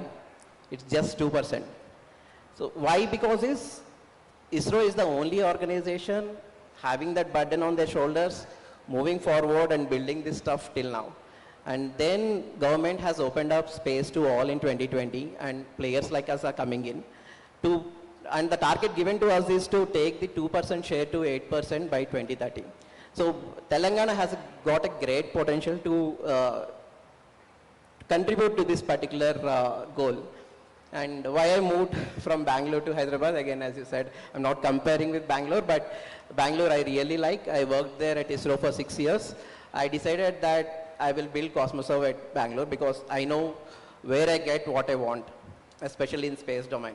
So that's very much clear for me, and I wanted to build out of Bangalore. Then one day happened to come to Skyroot, saw their amazing facility, and if someone can build in our own homeland such kind of facility, why can't I? And then I started exploring the places here. Then I realized that all the manufacturing facilities and the testing facilities are all available in Hyderabad, thanks to DRDO for establishing these facilities. Everything is available. And the two important things here, T-Hub and T-Works, which are not there elsewhere. T-Hub, the largest innovation center, which builds the beautiful ecosystem. And T-Works, you go with an idea and they give a prototype to you. So these kind of facilities are very much important at an early stage. So after seeing all these facilities, I decided to move to Hyderabad. And very recently, I got a call from Secretariat, from one of the government officials. They invited me to Secretariat. They read an article about me and they told like, you're building something great and how can we contribute and how can we help you building this stuff. I think this kind of things, I don't know whether it will happen elsewhere or not, but it is happening in Hyderabad, and very happy that I took the step of moving to Hyderabad. Thank you. Amazing. Tell us in 10 seconds what you did at ISRO, because it's so cool. What you did at ISRO. Just tell us what you were doing before you. So I was a deputy project director for the Gaganyaan program, which is set to send humans to space in our own rocket and bring them back safely. I represented India on a global platform for space debris mitigation, understood how big is the problem, what are the technologies available, and where are the gaps. That's when I started building Cosmos of Space. 30 seconds over. Amazing. Truly rocket science. Over to Ravi, and then I'll come to the rest right after. Ravi, if you guys haven't taken a walk around the stalls area, please go back after this and do it. There's a lot of cool stuff going on. There are these robots walking all around, as you may have noticed. But I want you to go to the Perceptine stall in the IT department area. There are there's a robotic arm and there's a semi-humanoid robot that you should check out. Today, these robots can assemble, like humans, things on the assembly line. He will tell us about it. But in addition to that, Ravi, my question for you is, and let's talk about the future a little bit. You guys are building world-class robots out of Hyderabad, out of Telangana, and building it for the world. What do you don't have? What more do we need to do together as an ecosystem? And tell us about Perceptine. Yeah, I think, thanks Kavi for asking that. And yeah, we are building global cutting-edge technology, AI-powered robots from Hyderabad, from Telangana. The biggest, we need three things, in my opinion, to build deep tech, like cutting-edge tech, right? A, we need capital. We need capital that can help you focus, basically, can actually help you innovate, right? So most capital that's available in India, that's, mostly for businesses where the models and the technology has been proven. But what we need is risk capital, especially for deep tech, right? And that's something that's really, falling in place with the, government's RDI initiative and a lot of, initiatives here in Telangana. But I think that's a very, very good thing that's falling now in place. The fact that we are all talking about deep tech now, and it wasn't the case even 3 years ago, I think that's a very good change to begin with. So I think capital is the most important thing, and that's really falling in place. Two, we need talent, right? We need good people who have been experts in their field for 10, 15, 20 years, right? And not just fresh college grads. Like fresh college grads are good, but their aptitude and their energy is different. But an experienced person who has 15, 20 years of dedicated experience in a field, those are the kind of people whom we need. And so there are two things at work. One, of course, Trump's work in the US, but there is a lot of attraction here, especially for Hyderabad, and where in our organization we've had at least 4 people, who actually returned from the US and wanted to build something, and then they saw us and they wanted to join like a cutting edge technology that we are building. So I think talent, both of these are working really well, especially in Telangana. I share a very similar story like Chiran, right? I mean, wanted to move back to Hyderabad and made a very conscious decision. Looking at the infrastructure here, looking at, the fact that governments here recognize startups, right? And that's something, very, like what happens in other tier 1 cities in our country. Like government here have something called T-Hub, have something called T-Works, and they actively recognize and encourage startups, something that's absolutely important, right? And 3, of course, is the infrastructure and the kind of institutions which I've already touched upon. I think all of these 3, some of them are just macro trends and they're really falling in place.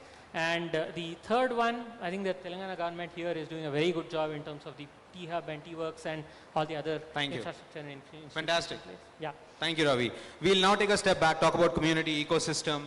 We have Gautam here from AWS, who's basically figuring out how can the AWS platform and its architecture actually help startups build what they do. Gautam, I'll give you guys a fun fact. It is not easy to raise funding. As T-Hub also for us, and as a representation of what the government is doing, it is very hard to do that. But I'll tell you a fun fact that we were just reviewing. In the last 2 years, while we've dispensed about $1 million, 8.5 crores or so in funding via the separate funds that we manage, but we dispense 36 crores in credits from AWS, from Google, from Microsoft. We are the largest incubator distributing credits, in the country. So, and that's only possible because corporates like yourself, companies, large companies like yourself, care for startups. Tell us why do you care, and tell us what is your plan to 2047, so that we can keep relying on you guys to get to our march to that. So, a couple of things, right? I think AWS and Amazon has presence in the state in Hyderabad for a very long period of time.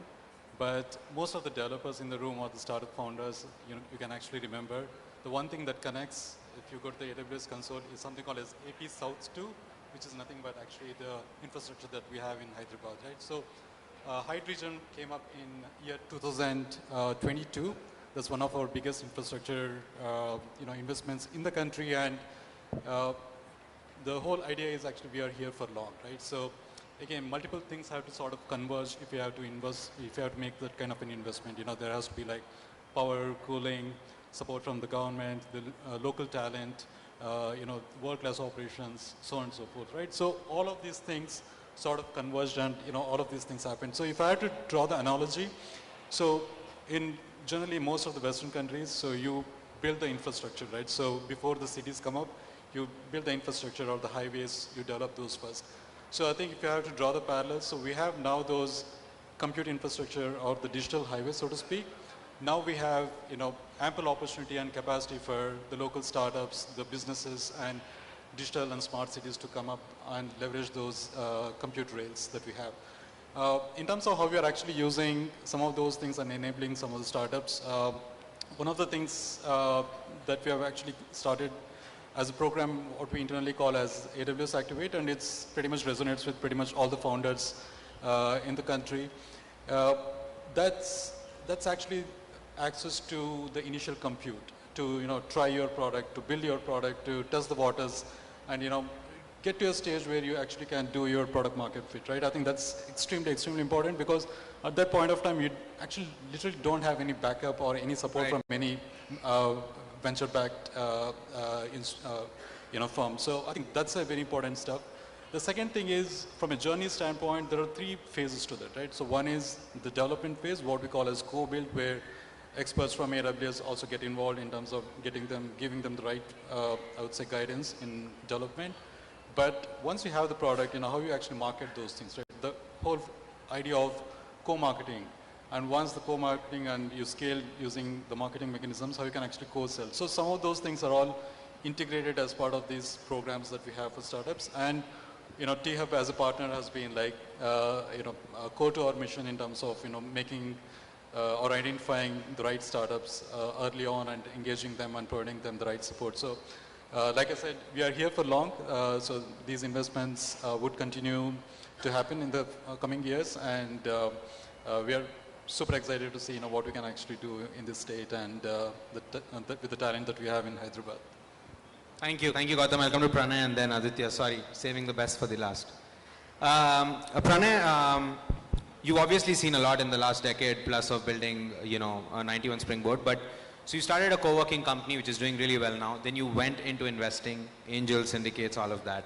All of that is a phenomenal story. I want to hear where that's going for you in the future.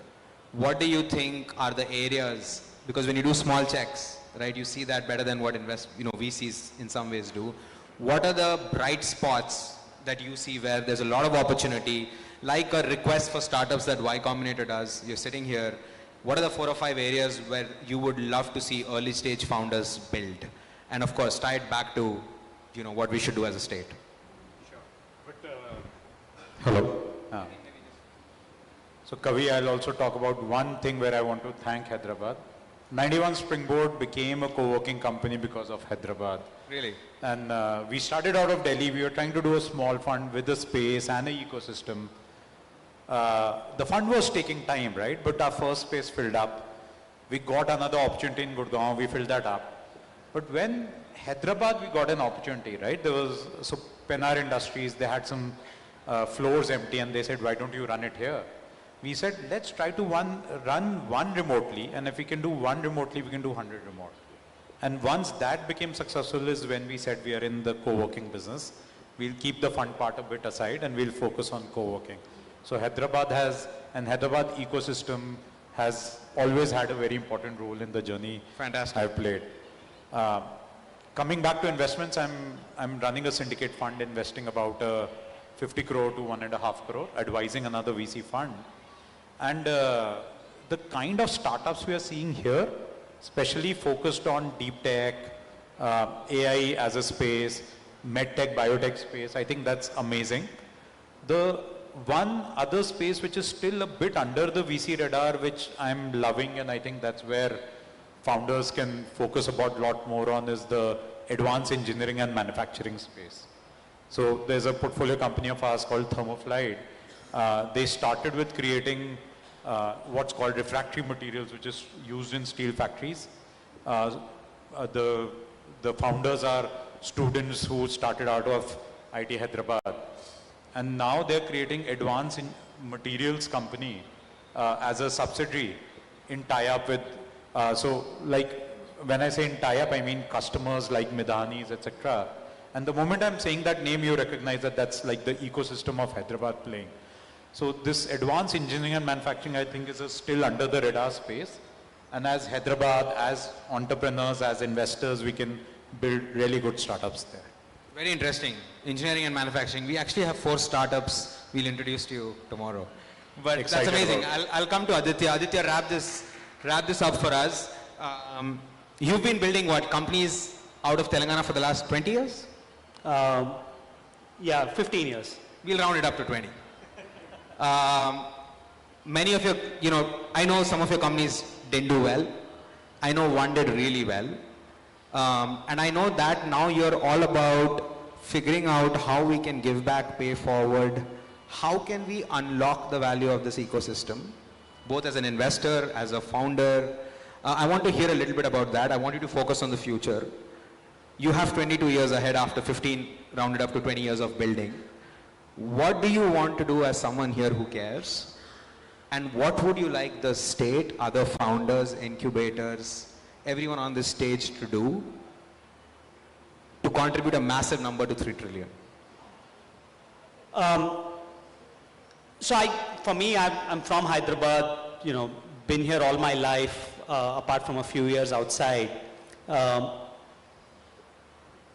So for me, when I was building out of Hyderabad, it felt so natural. Not that just because I'm from here, but just that the talent availability was there. And this I'm talking 2009, 2010. And that could not be more truer in 2025. Now, when I run an early stage fund now. We've done about 42 investments over the last year and a half, and 11 of them are from Hyderabad. And when I find companies that pitch to us, there's a certain authenticity when Hyderabad founders pitch to us. They're not trying to hype things up. They're giving you the reality. The amount that they're raising is what they need. The valuations are not in space, pun intended. They're still grounded in reality. So I see all of these things, this authenticity that we see out of Hyderabad. So my biggest question was then, we seem to have all of the ingredients. What is the missing recipe? And we spoke about this a bit, and I think one of the key things that we've identified is that we need to till now we've been playing defense, where we said, okay, when the best companies, how do we prop the best companies that are building out of Hyderabad? Instead, if you take a slightly more aggressive stance and say, how can we find...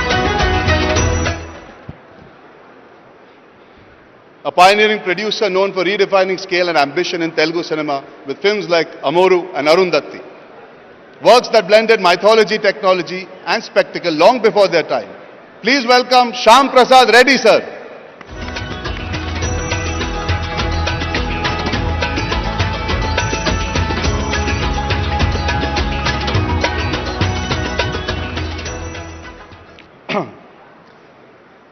Next up is the celebrated filmmaker whose stories have become part of India's cultural fabric. From the revolutionary Rang de Basanti that redefined a generation, to the poetic Delhi Six, to the inspirational Bhag Milka Bhag. His films blend social consciousness, lyricism, deeply human storytelling, one of Indian cinema's most original voices. Please welcome Rakesh Om Prakash Mehra.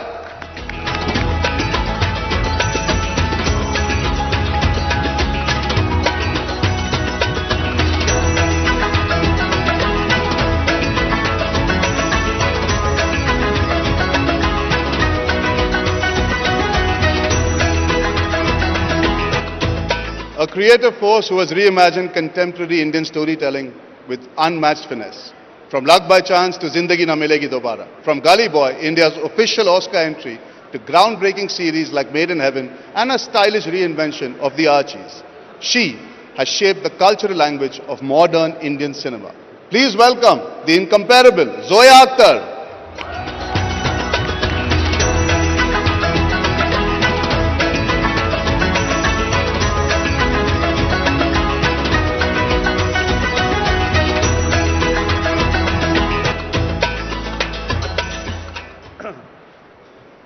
An actor who began her career right here in the Telugu film industry and loved across all other industries. From Bammarelu and Reddy to Janitu Ya Janina to a powerhouse performance in the Marathi hit Ved.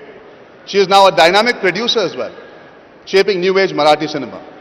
Please welcome the ever charming and immensely talented Genelia Deshmukh.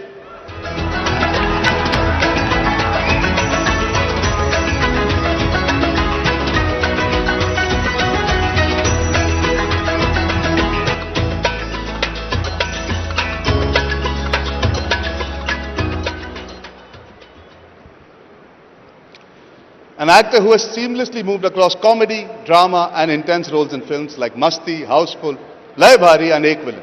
A forward-thinking producer, now also a director. His directorial debut with Ved became one of India's highest-grossing Marathi films.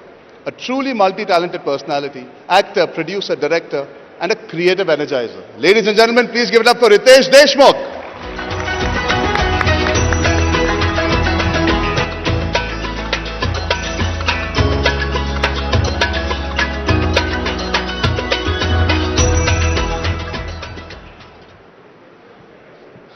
One of Malayalam cinema's most exciting and versatile actors, known for standout performances in various remarkable films. A talent who constantly pushes the boundaries of character-driven storytelling. Please welcome Asif Ali.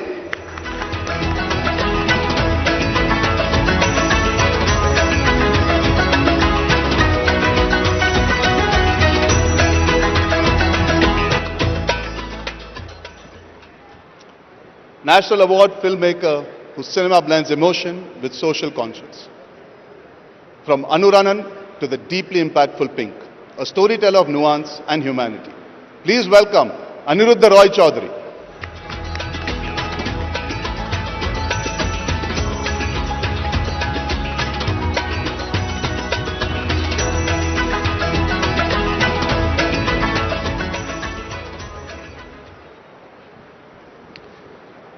Now that we have a panel here, ladies and gentlemen, it's my honor to invite the Honorable Minister of Cinematography, Telangana Government, Shri Komati Reddy Venkat Reddy on stage to deliver the opening address for this session.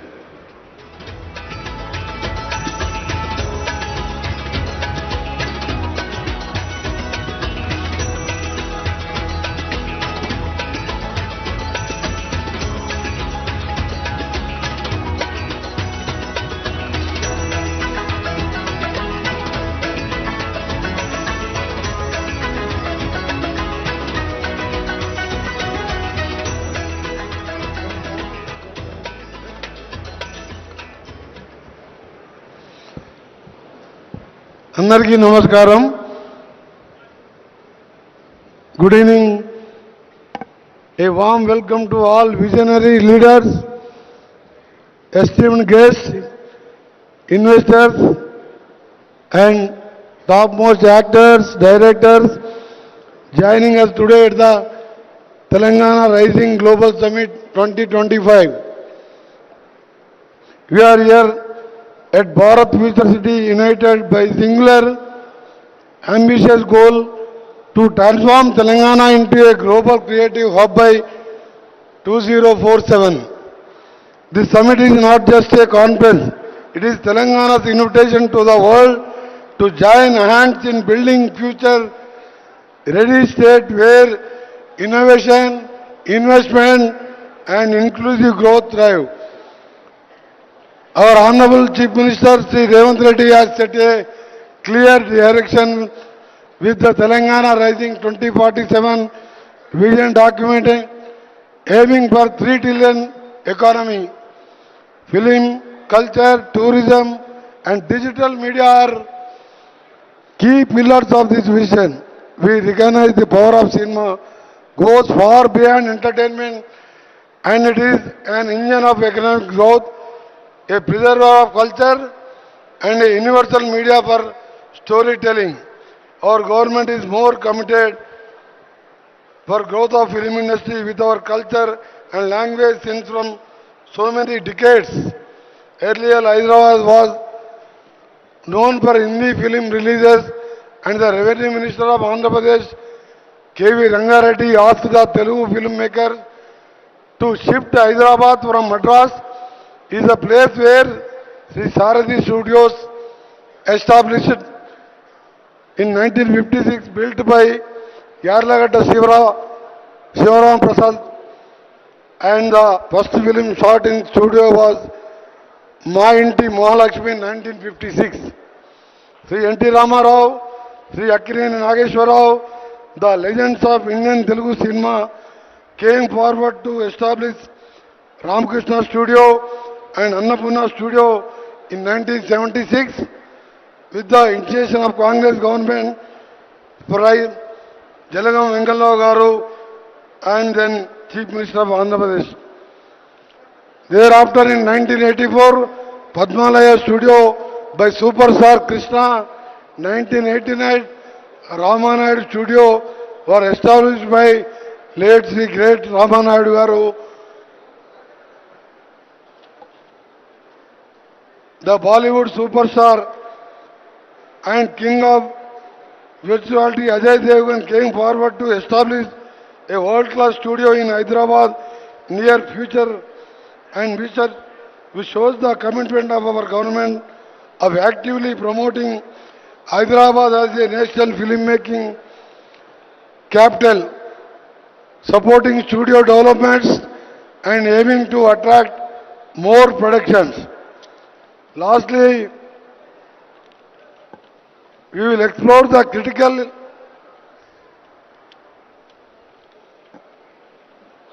The goal of this panel discussion is to listen to the needs of creators, explore local identity as an engine of growth, and then shape of collaborative roadmap between the government, studios, filmmakers.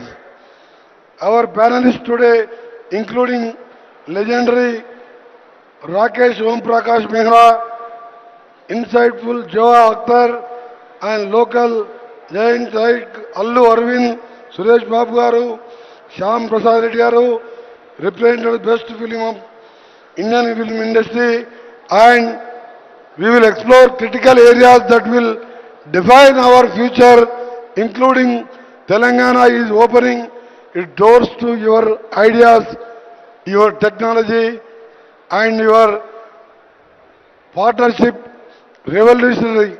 We are ready to make investment necessary to foster world-class creative ecosystem.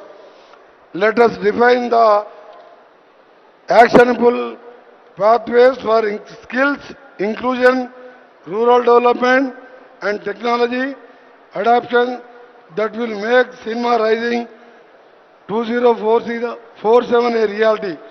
Thank you, and I look forward to a dynamic discussion and especially welcoming my favorite heroine Janelia Deshmukh and Ritesh Deshmukh, who is a very familiar in Telugu films. When I am the first time elected, I am in Lok Sabha, I am in Assembly for 30 years continuously, but I never miss the Janelia picture. Is a national actor, national heroine. Thank you for coming to this Hyderabad. I am very happy. I am roads and building, national highways, civil aviation and cinematography minister. I never expected to receive Janila. Thank you, my sister. Thank you, one and all. Thank you for coming to this global session. Thank you very much. Andarki namaskaram. Jai Hind. Thank you so much, Honorable Minister, sir. Can we request everybody to come forward to take a picture? And also, I would like to invite on stage Mr. Andre Tibbins, the head of Wishcraft, to join us for this photo op.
Thank you so much, sir. Good evening once again. I would request everybody to just settle down. अपने seats पे बैठ जाइए ताकि we can start with the evening and the conversation. A humble request for everybody to please settle down. For any filmmaker or actor, some places spark imagination the moment you arrive. And Telangana is one of them. It's a state where creativity is supported, ideas feel possible, and the industry feels truly heard. Today, Telangana isn't just welcoming cinema. It's shaping the future of India's global creative economy. Under the visionary leadership of Honorable Chief Minister, Shri A. Revant Reddy Garu, the state is reimagining the entire filmmaking ecosystem and positioning Hyderabad as a genuine global filmmaking hub. What stands out is the clarity of vision. Telangana recognizes that the film industry grows when skills and technology grow. Hyderabad already offers us a world-class production environment, from Ramoji Film City to Prasad Labs, Annapurna, Ramanaidu, Sarathi Studios, and leading VFX and animation companies. And the ambition now is to expand this creative infrastructure across the state, empowering communities and enriching the stories we tell. Cinema is also about identity, and Telangana's cultural richness, its heritage, its music, crafts and cuisine give storytellers an exceptional canvas. Equally important is the state's focus on bringing more women into every department of filmmaking, ensuring a more inclusive future. And above all, filmmaking thrives on ease. Telangana's single window permissions, clear zoning and digital processes reflect a sincere commitment to making production smooth and filmmaker friendly.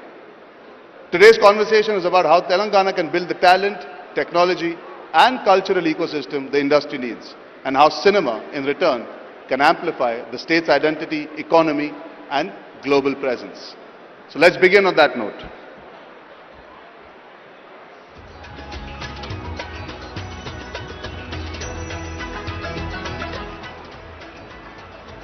So, ladies and gentlemen, before I start, I have a personal anecdote I would like to share. I have grown up, I think, spending more time in Hyderabad than in Mumbai because my father always shot films here. I think I've stayed in Taj Banjara more often than I stayed at my own house.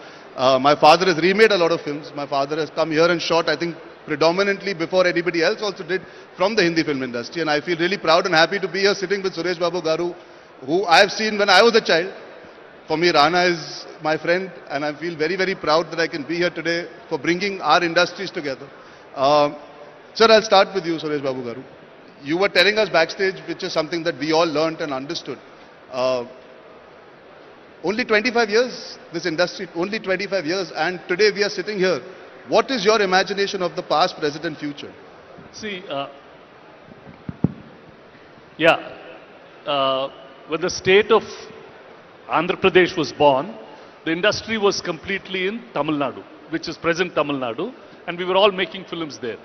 The government here was trying to get the industry from Tamil Nadu into Andhra Pradesh for a period of time, and very, very little impact was there. About 25-30 years ago, they just made one tax differential. One chief minister, and they came and said that if you make a film here, the taxes will be lower than what it is elsewhere. And immediately they came in.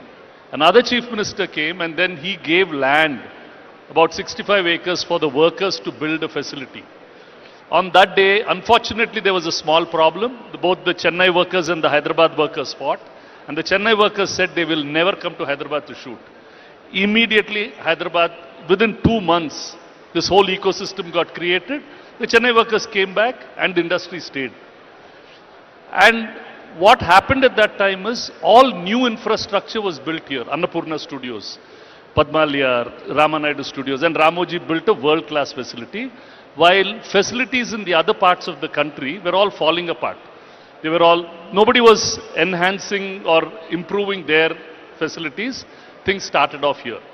With that, all the actors and Telugu people as a whole, we will go and make a remake from anywhere. We will buy a Tamil film, a Telugu, Hindi film, a Malayalam film, and make it a remake. For us, there's no qualms that we have to be original and all that. We have to be successful. Now, having said that, with that kind of spirit, we have some seriously brilliant filmmakers who've come and made this so-called pan-Indian film, so-called pan, and they're now trying to look and try and make something pan-world. So the thought process is there always to get bigger and better.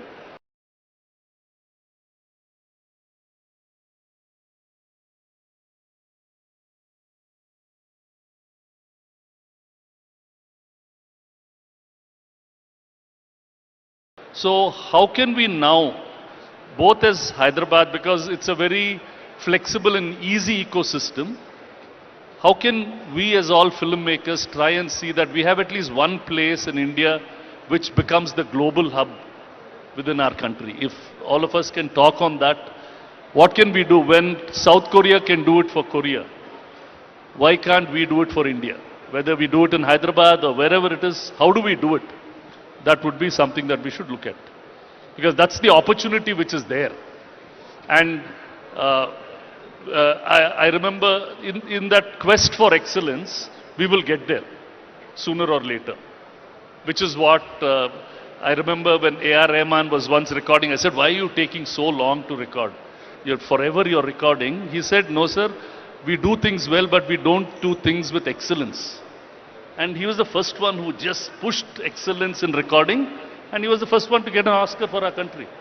So it's that kind of spirit or that kind of movement if we start in, I think we should be able to deliver. And all of you are making such fabulous material. Like when I was seeing all the films, whether it's Rakesh, Zoya, or Ritesh. So I think that's possible. Yes.